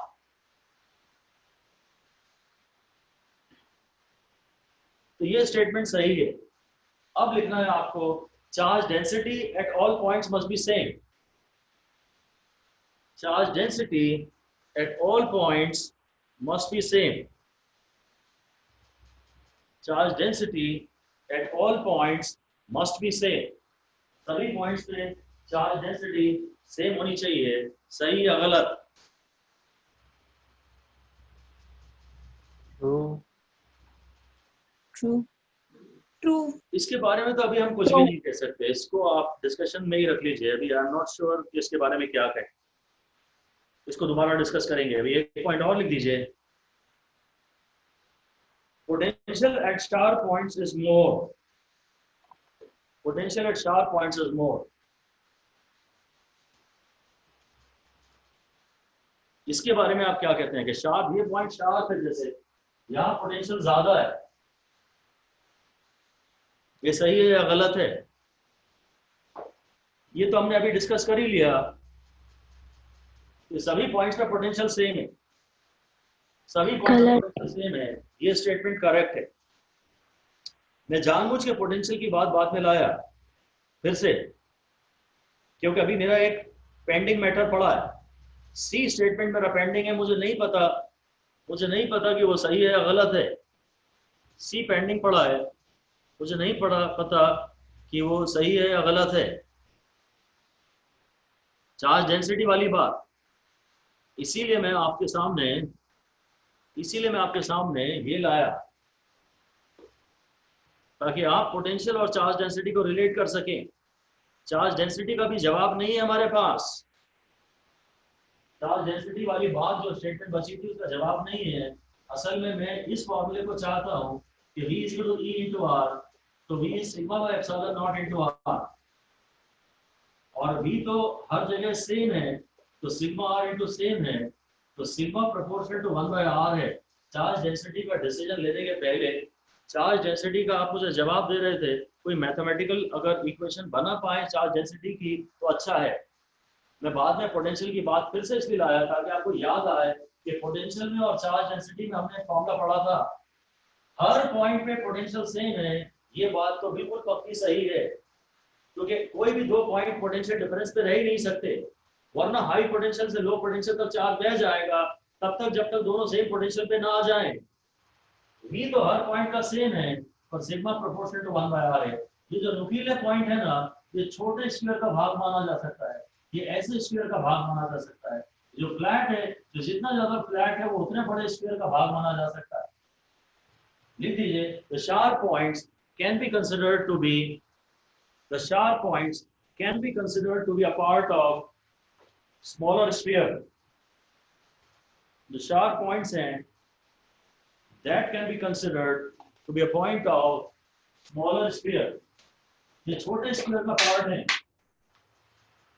ये नुकीले points हैं, ये छोटे sphere का point है, और जो जितना फ्लैट है आप जानते हैं वो उतने बड़े स्फीयर का भाग है.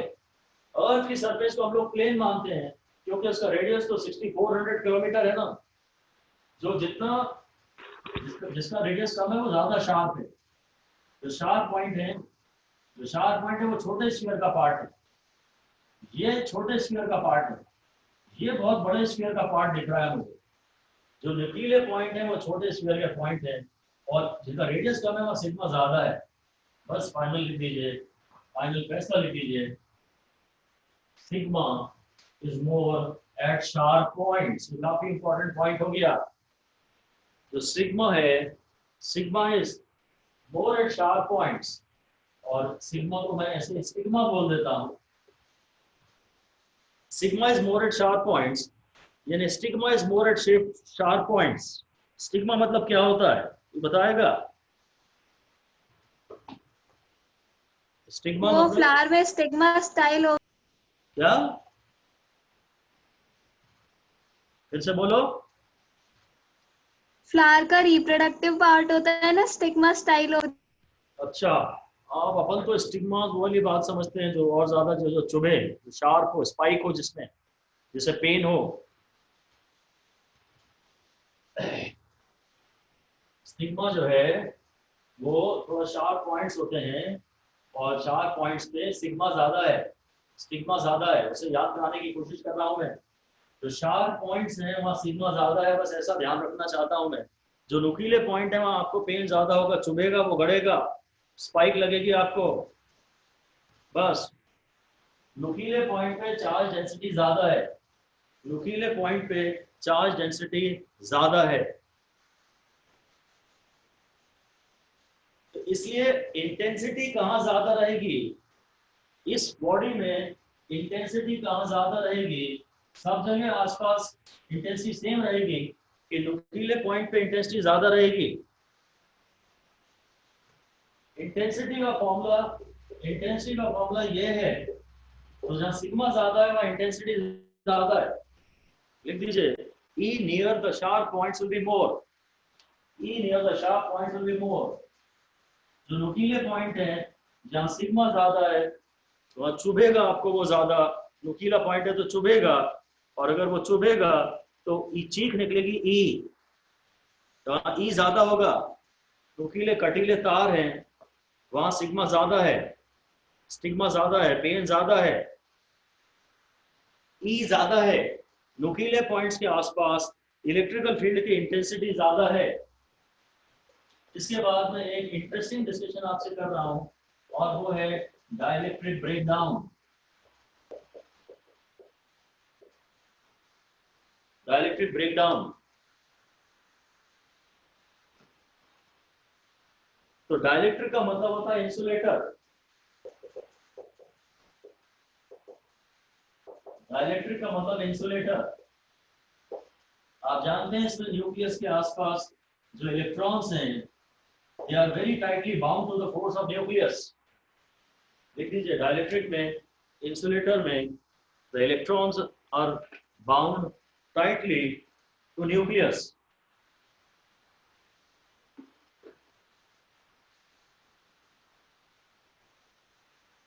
इसलिए जब आप बाहर से फील्ड लगाते हैं ना, तो ये इलेक्ट्रॉन अपने एटम से, अपने न्यूक्लियस से डिटैच नहीं होते, क्योंकि ये बड़ा स्ट्रॉन्ग फोर्स है।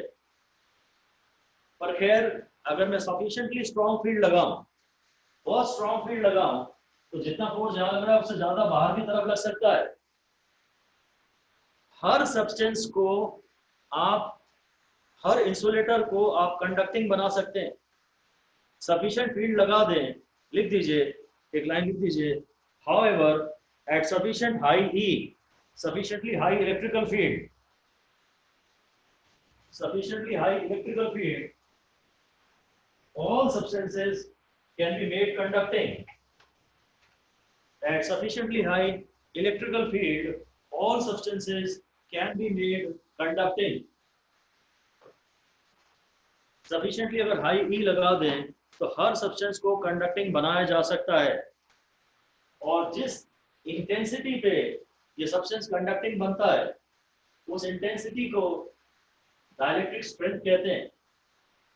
पहली बात तो ये कि ब्रेकडाउन, ब्रेकडाउन का मतलब है इंसुलेटिंग प्रॉपर्टी का ब्रेकडाउन। ऐसा फिर से लिख दीजिए, at sufficiently high E, at sufficiently high E, breakdown of insulating property, breakdown of insulating property of a substance occurs.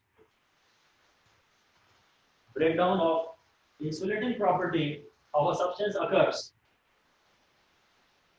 The voltage at which it occurs is called breakdown potential. The voltage at which it occurs is called breakdown potential. And the E at which it occurs, is called breakdown intensity or breakdown strength.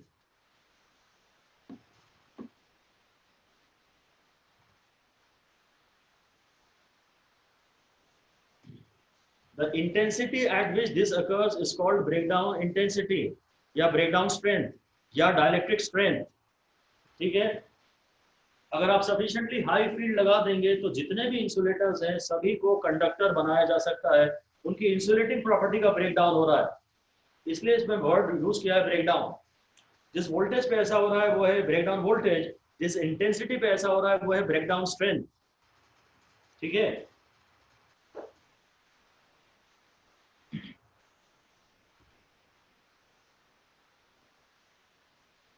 और इसका जो ऐसे एक line लिखी है, higher the dielectric strength of a material, higher the dielectric strength of a material, the better is the quality of an insulator, the better the quality of an insulator.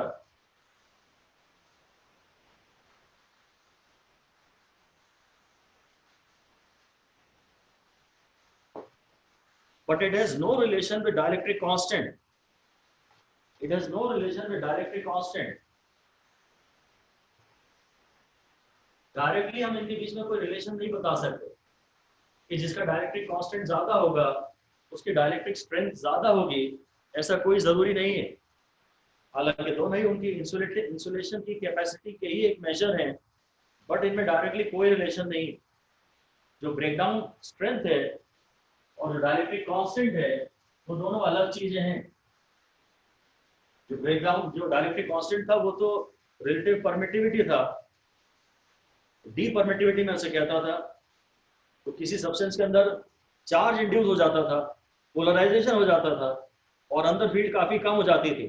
तो field कितने गुना कम हो जाती थी उसका major permittivity था। अब जिस intensity पे ब्रेकडाउन होगा उसे डाइलेक्ट्रिक स्ट्रेंथ कहते हैं। इनके बीच में कोई डायरेक्ट रिलेशन नहीं है। आप ऐसे सब्सटेंसेस भी पाएंगे जिनका डाइलेक्ट्रिक कांस्टेंट ज्यादा है और जिनका ब्रेकडाउन थोड़ा जल्दी हो जाता है। Okay, alright.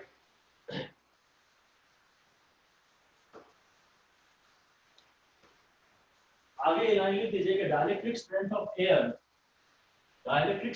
Air at NTP is, dielectric strength of air at NTP normal temperature pressure is, जो फिगर आपको याद करना पड़ेगा, ये इंपॉर्टेंट है, 3 × 10⁶ और इंटेंसिटी है ये, इसलिए इसकी यूनिट है volt per metre. 3 × 10⁶ volts per metre, 3000 × 1000 volt per metre, तो 3000 kV per metre, 3000 kV per metre, 3000 kV upon 1 metre 1000 millimetre, तो 3 kV पर मिलीमीटर आ गया। एयर की एनटीपी पे जो ब्रेकडाउन स्ट्रेंथ है वो 3 kV पर मिलीमीटर है।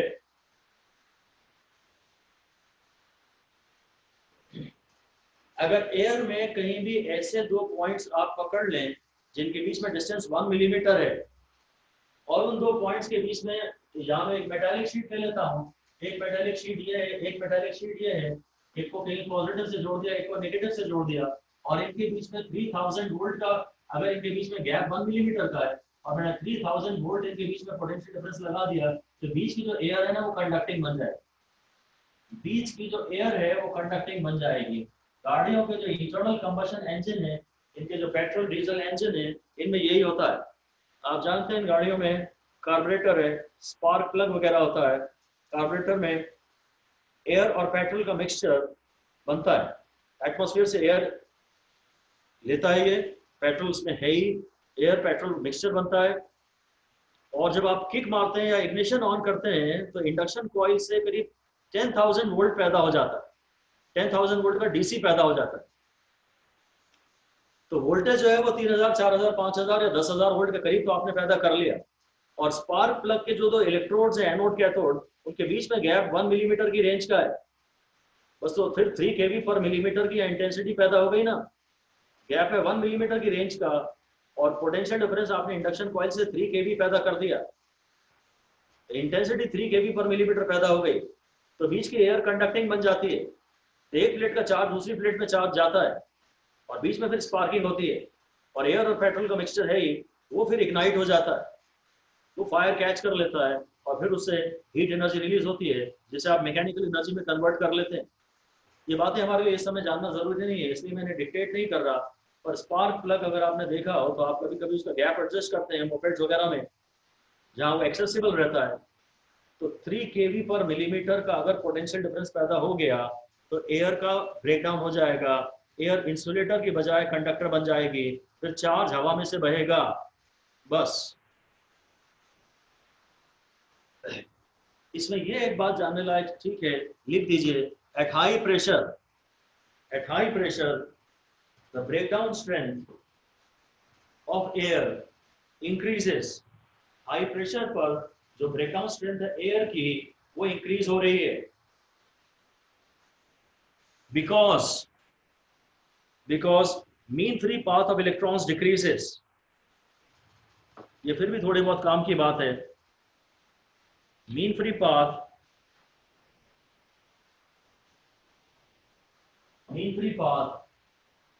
Of free electrons decreases. Air में अगर प्रेशर काफी कम है तो इलेक्ट्रॉन काफी दूर दूर डिस्टेंस ट्रेवल कर सकते हैं, और अगर प्रेशर ज्यादा है तो इलेक्ट्रॉन्स में मूवमेंट कम हो रहा है, और कंडक्शन मतलब इलेक्ट्रॉन्स में मूवमेंट ज्यादा हो।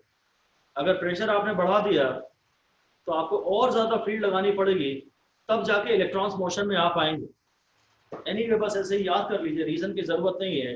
हाँ, फ्री पाथ वाला टर्म तो आपको यूज काफी करना चाहिए। अगर प्रेशर बढ़ जाता है तो इलेक्ट्रॉन्स का फ्री पाथ कम हो जाता है, तो उनका कंडक्शन कम हो जाता है। आपने प्रेशर ज्यादा लगा दिया और फिर भी आप चाहते हैं एयर कंडक्टिंग बने, तो आप ज्यादा फील्ड लगाइए, तो फील्ड का फोर्स बढ़ेगा, क्यू ही वाला। चार्ज क्यू को फील्ड ही में रखेंगे तो फोर्स क्यू ही बढ़ेगा। अगर वो फोर्स न्यूक्लियस के फोर्स से ज्यादा है तो फिर चार्ज अपने एटम को छोड़ के बाहर बहेगा। ठीक है, चलिए यहां फिर वापस कोरोना का नाम ले लेते हैं। कोरोना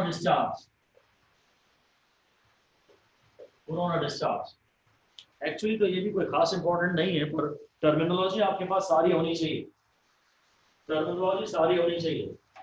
तो यहाँ हमारा यही कहना है कि यार जब भी एयर कंडक्टिंग बनती है ना, तो फिर जैसे स्पार्क प्लग की मैं बात कर रहा था, एक प्लेट से निकल के दूसरी प्लेट तक चार्ज बहता है, और जब ये इलेक्ट्रॉन बह रहे होते हैं ना, तो रास्ते के जो एटम मिलते हैं उनको एक्साइट कर देते हैं, फिर वो एटम हायर एनर्जी लेवल में चले जाते हैं, और जब वापस आते हैं तो लाइट एमिट करते हैं, तो यहाँ कलर दिखने लगता है हमें, उसको उस कलर को कोरोना डिस्चार्ज कहते हैं। ऐसे ही लिख दीजिए, when an insulating substance becomes conducting,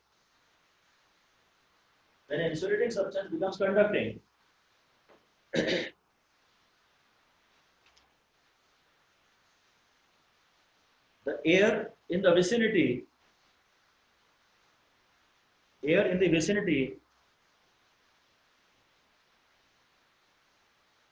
gets ionized. Air gets ionized, and this process is accompanied by emission of light.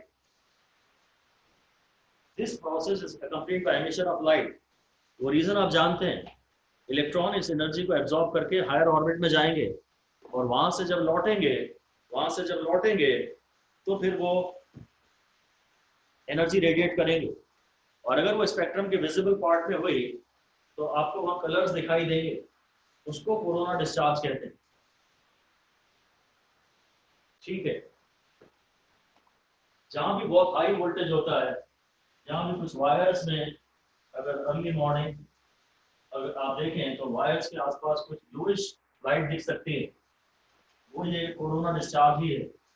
Coloured pattern थोड़ा सा ऑब्जर्व होता है, वो कोरोना डिस्चार्ज है। खैर, अब ये पॉइंट, ये हेडिंग है discharging action of sharp points.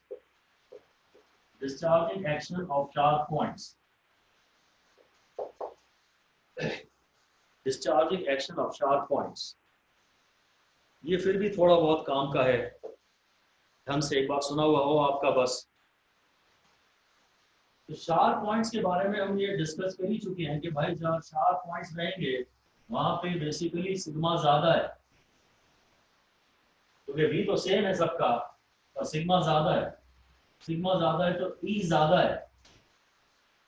तो अगर E ज्यादा है तो इसके आसपास की इंटेंसिटी, ब्रेकडाउन इंटेंसिटी से ज्यादा होने की संभावना पहले आएगी। तो शार्प पॉइंट्स उसके आगे लिख दीजिए, पूरा फॉर्मूला लिख दीजिए, याद दिला दीजिए कि V is equal to ER था, सिग्मा व एप्सिलॉन नॉट R था, तो और V सेम है तो सिग्मा प्रोपोर्शनल टू 1/R। तो जो शार्प पॉइंट्स हैं, जो शार्प पॉइंट्स हैं वो सिग्मा ज्यादा है, और फिर इंटेंसिटी का फॉर्मूला है sigma by epsilon not. Sharp points के आसपास में एक लोकल फील्ड डेवलप हो जाती है जो थोड़ी स्ट्रॉन्ग फील्ड हो जाती है। तो लिख दीजिए near sharp points, near sharp points the local field developed, the local field developed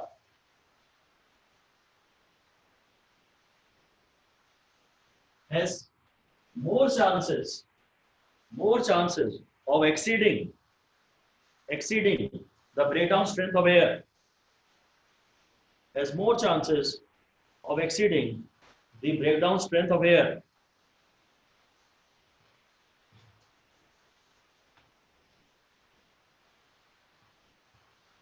बस तो फिर से लिख दीजिए air in the air molecules in the vicinity of sharp points, air molecules in the vicinity of sharp points are more likely to get ionized, are more likely to get ionized.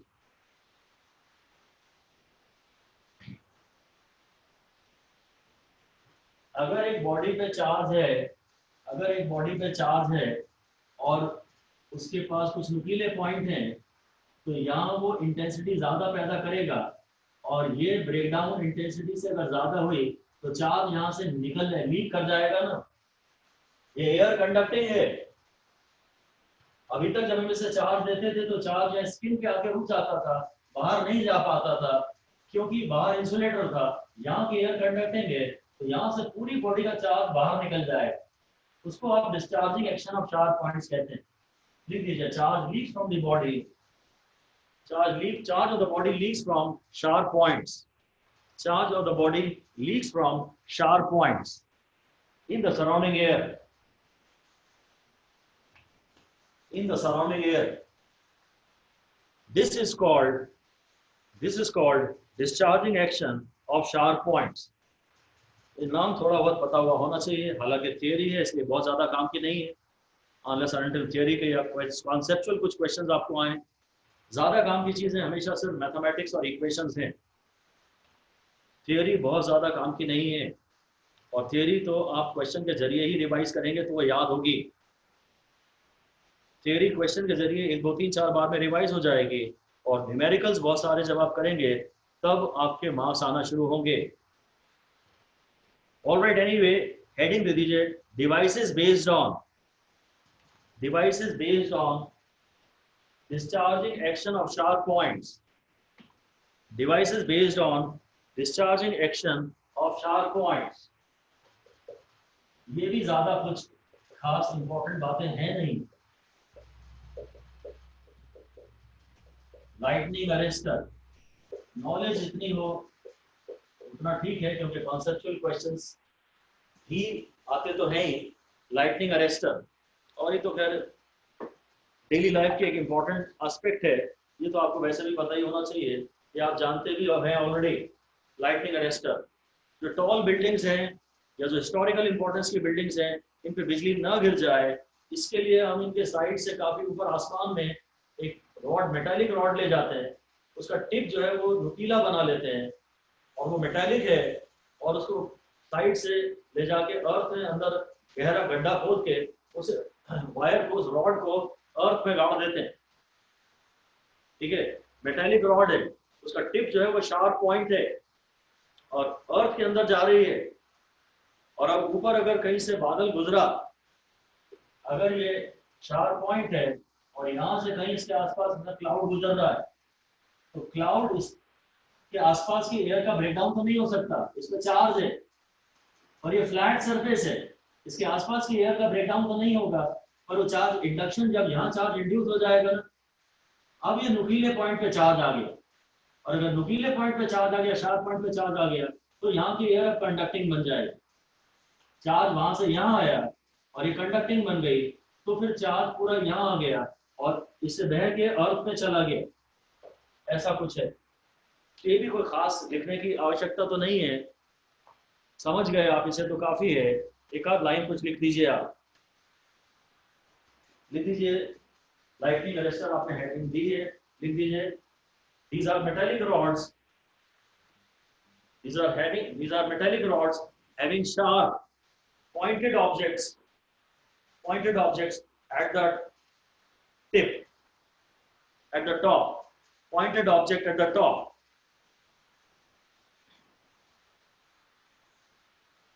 When thunderstorms or cloud approach, when thunderstorms or clouds approach,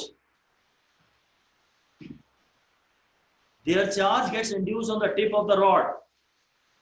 Their charge gets induced on the tip of the rod.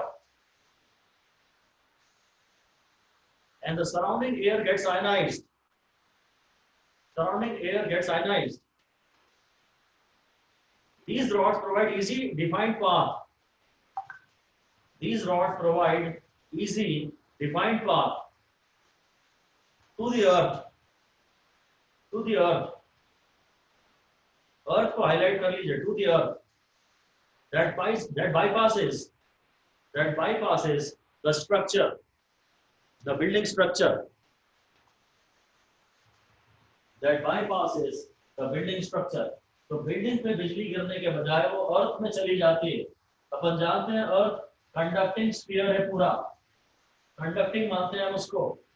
और ऐसे application में एक और चीज है, when D graph generator.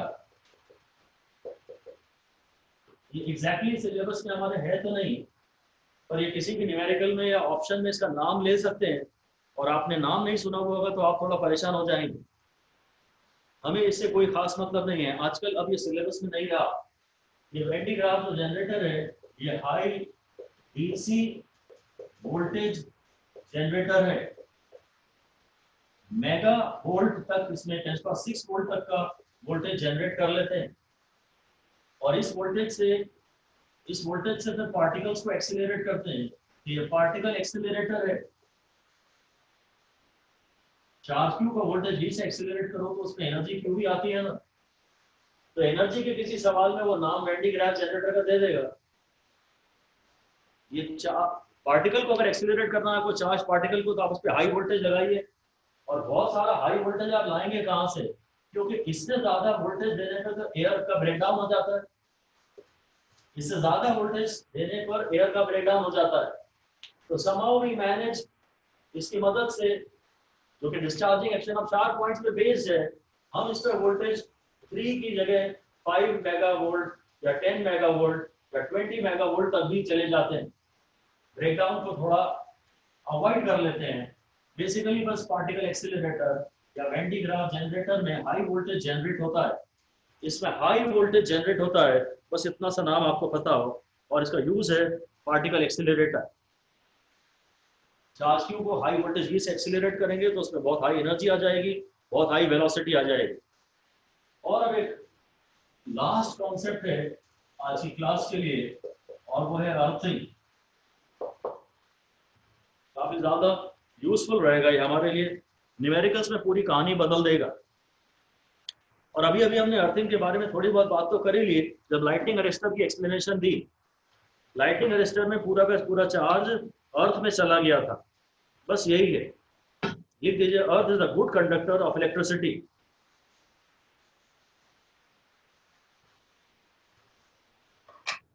Earth is a good conductor of electricity,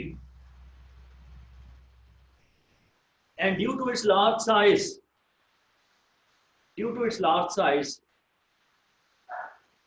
its potential is considered to be practically zero. Its potential is practically considered to be zero, irrespective of the charge given to it. ये इतना बड़ा समुंदर है, इसमें 2-4 बाल्टी पानी डाल दें या निकाल लें, इसके लेवल पे कोई फर्क नहीं पड़ेगा। इसको प्रैक्टिकली जीरो पोटेंशियल पे माना जाता है। इसको भी हम चाहें तो कैलकुलेशंस के लिए रेफरेंस ऑफ जीरो पोटेंशियल या जीरो पोटेंशियल एनर्जी ले सकते हैं, सवाल पे डिपेंड करेगा। कहीं हम इन्फिनिटी लेते हैं, डाइपोल होता है तो जो 90 डिग्री वाला था वो जीरो पोटेंशियल एनर्जी का रेफरेंस था, और यहाँ तो बेसिकली बात यह है कि आप इसे कितना भी चार्ज दे दीजिए, इसका पोटेंशियल कभी बढ़ता नहीं है। इसमें से कितना भी चार्ज निकाल लीजिए, इसका पोटेंशियल कभी घटता नहीं है। एक्चुअली उसके कारण एटमॉस्फेरिक इलेक्ट्रिसिटी भी है कि चार्ज कहीं से पॉजिटिव चार्ज आ रहा है तो कहीं से अर्थ के किसी दूसरे हिस्से पे बिजली गिर रही होगी, वहां से नेगेटिव चार्ज आ रहा होगा, तो कुल मिला के ये न्यूट्रल ही बना रहता है। जब इस पर चार्ज ही नहीं रहता तो इस पर पोटेंशियल ही जीरो रहता है। हमें खैर इन डिटेल्स में जाना नहीं है, हमें तो ये मानना है कि हाँ अर्थ पे हम पोटेंशियल को जीरो मान सकते हैं। तो आप लिख सकते हैं कि due to atmospheric electricity and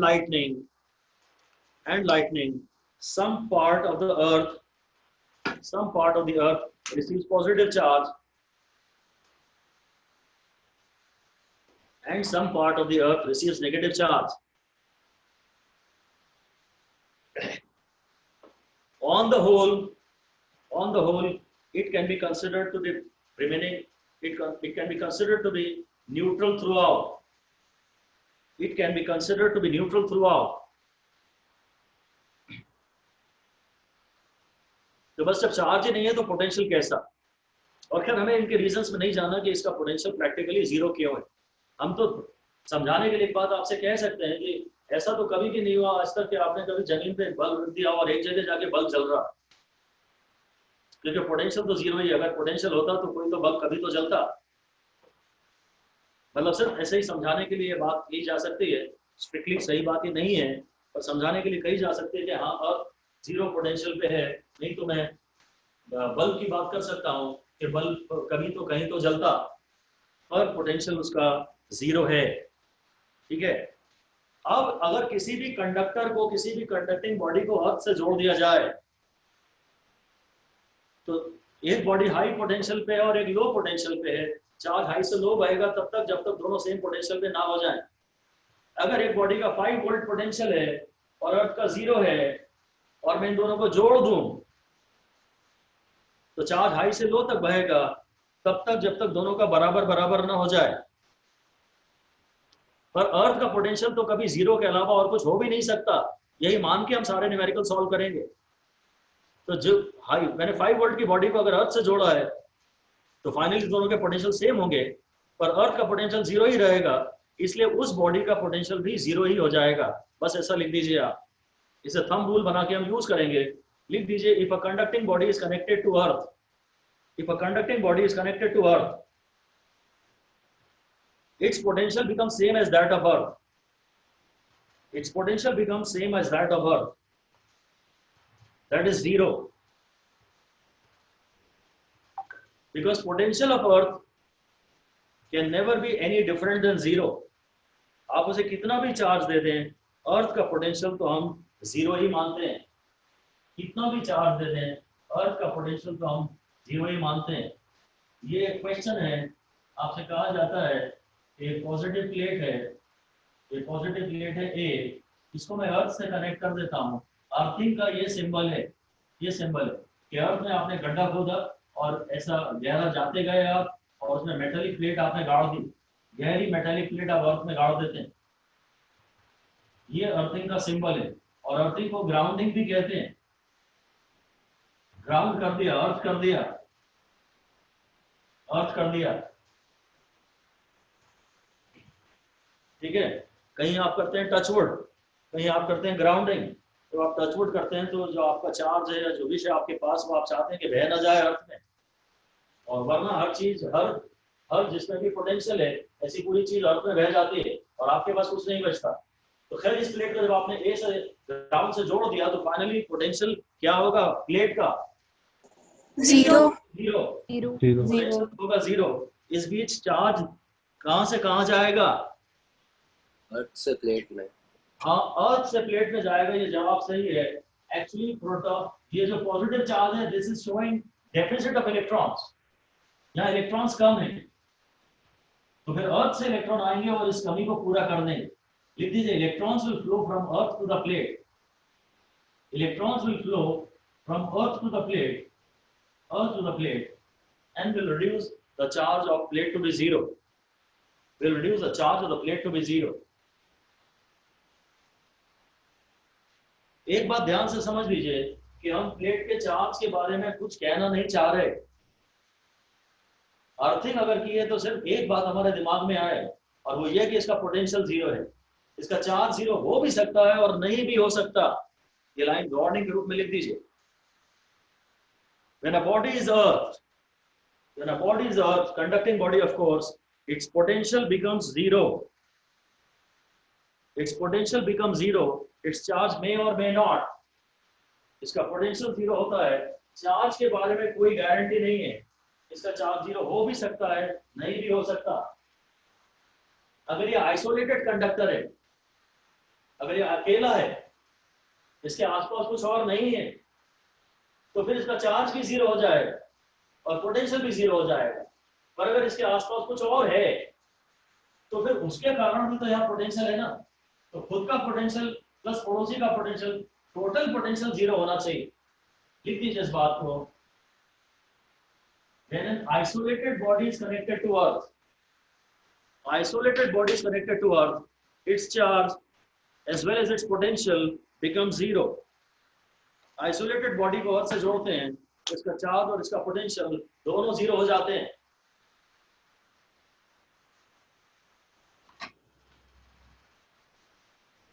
But when a body which is a body is surrounded by another charge, and is earth, ये बॉडी है, इसको मैं अर्थ कर रहा हूं, ये बॉडी है, इसको मैं अर्थ से जोड़ रहा हूं, और इसके पड़ोस में एक प्लस क्यू और बैठा है। ये बॉडी है, इसको मैंने अर्थ से जोड़ा, इसके पड़ोस में प्लस क्यू और बैठा है। अब इसका जो इंड्यूस पोटेंशियल है और खुद का भी अगर यहाँ कुछ चार्ज कुछ आ रहा है, माइनस क्यू डैश कुछ चार्ज है, पता नहीं क्या, अब इस पे जो सारे चार्जेस के कारण जो रिजल्टेंट पोटेंशियल है ना, वो जीरो होगा। ऐसा कुछ बोल दीजिए। अगर सराउंडिंग चार्ज है तो इस बॉडी पे भी चार्ज रहेगा, ताकि खुद के पड़ोसी के कारण पॉजिटिव पोटेंशियल और खुद के कारण नेगेटिव पोटेंशियल मिला के जीरो हो जाए। हमें इन्हें कुछ भी याद करने की जरूरत नहीं है, हमें तो कहना है net potential, total potential zero होना चाहिए। जिसको आपने अर्थ कर दिया उसका खुद के कारण और पड़ोसी के कारण टोटल मिला के पोटेंशियल जीरो होना चाहिए। जिसे आपने अर्थ कर दिया उसका टोटल पोटेंशियल जीरो होना चाहिए। बाकी हमें ये याद रखने की कोई जरूरत नहीं है कि अर्थिंग में चार्ज कब जीरो होगा और कब चार्ज जीरो नहीं होगा, इससे हमें कोई मतलब नहीं है। अर्थिंग में बस एक ही बात याद रखनी है कि जिसको अर्थ किया उसका टोटल पोटेंशियल जीरो है, खुद का प्लस पड़ोसियों का टोटल पोटेंशियल जीरो है। और एक आखिरी बात मैं आपसे कर रहा हूं, इसी में ये क्वेश्चन मैं आपको दे रहा हूं। ये एक प्लेट है ए, ये चार्ज है, एन आइडेंटिकल एक प्लेट चार्ज है, an identical uncharged plate B is kept near, एक uncharged plate identical plate B को पास रख देते हैं, and its outer surface is earth, outer surface is earth, ये बी है। बी पे एक्चुअली इंडक्शन से नेगेटिव आया होगा और इधर पॉजिटिव आया होगा, और इसको अर्थ कर देते हैं, इसको इसके आउटर सरफेस को अर्थ किया। हालांकि ये पूरा मेटल ही है, आइडेंटिकल अनचार्ज मेटालिक प्लेट, ये भी मेटालिक प्लेट है, ये मेटालिक प्लेट है। इसको मैंने पड़ोस में लाके रखा, तो मैंने आपको बताया था ये अनचार्ज है और इंडक्शन से इस पे नेगेटिव चार्ज आया होगा और इधर पॉजिटिव चार्ज आया होगा इंडक्शन से। तो मैं आपसे पूछ रहा हूँ बी का पोटेंशियल बताइए, बी का पोटेंशियल बताइए। जीरो। जवाब है जीरो। जिसको भी अर्थ कर दिया बस वो तो अर्थ में गड़ गया, खत्म हो गया, गया। जिसको अर्थ में गाड़ दिया वो गया, उसका पोटेंशियल जीरो, उसका काहे का पोटेंशियल वो रखा ही रहा बस अंदर संभाल के, उसका पोटेंशियल जीरो हो गया। पोटेंशियल तो जीरो हो गया, बी की आउटर स्किन, ये जो आउटर प्लेट फेस पे जो चार्ज था ना पॉजिटिव, इसका क्या हुआ? लिख दीजिए, the charge on the outer face of B gets neutralised by earth. The charge on the outer face of B gets neutralized by Earth. मतलब हम रफ शब्दों में तो ये कह सकते हैं कि ये चार्ज अर्थ में चला गया, ये जो चार्ज था ये अर्थ में चला गया।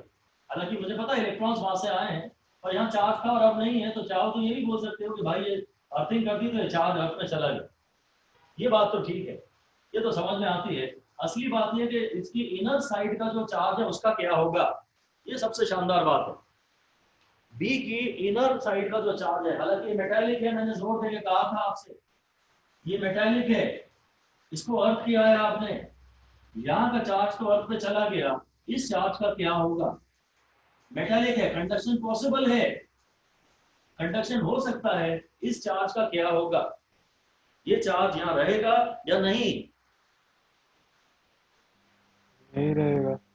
अगर ये नहीं रहेगा तो इसका पोटेंशियल तो नहीं होगा, इसका चार्ज रहना चाहिए, तभी तो इसके कारण या पॉजिटिव पोटेंशियल और खुद का नेगेटिव पोटेंशियल टोटल मिलके इसके पोटेंशियल को जीरो करेंगे। यहाँ नेगेटिव चार्ज रहना चाहिए। लिख दीजिए, charge on the inner surface of B, charge on the inner surface of B will not be able to flow to earth, will not be able to flow to earth। इसका कारण आप एक जानते हैं, पढ़ाया है मैंने इसको, वो अर्थिंग पोटेंशियल जीरो वाली बात तो छोड़ ही दीजिए। It is called bound charge, bound charge, that's right. Makhija की आवाज थी मेरे ख्याल से, ये किसकी आवाज थी? अमरजोत, बहुत बढ़िया, शाबाश, मजा आ गया। अमरजोत से लिख दीजिए, बहुत बढ़िया, लिख दीजिए, बिकॉज दिस चार्ज जो इनर सरफेस ऑफ बी पर है, बी की इनर सरफेस पर जो चार्ज है is bound charge, it is bound to the field of reducing charge, charge on the inner surface, the inner face of B is bound। बहुत useful तो ये भी नहीं है, काम की बात तो नहीं है, पर आपके दिमाग में ये ना आए कि यार ये चार्ज वहां क्यों नहीं गया, हालांकि ये मेटालिक है, पर इस फील्ड ने पकड़ के रखा है ना, is bound to the field of inducing charge।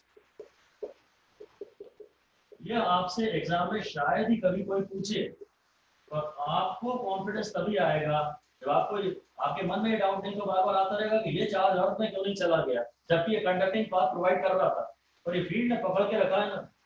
इस फील्ड ने पहले सारे एटम न्यूट्रल थे, इसकी फील्ड नहीं तो इलेक्ट्रॉनों को इधर खींच के लाया, और ये फील्ड तो है, इलेक्ट्रॉन पकड़ के रखा है, ये वाला आप अर्थ में ले जाइए, ये चार्ज कहीं नहीं जाएगा, ठीक है।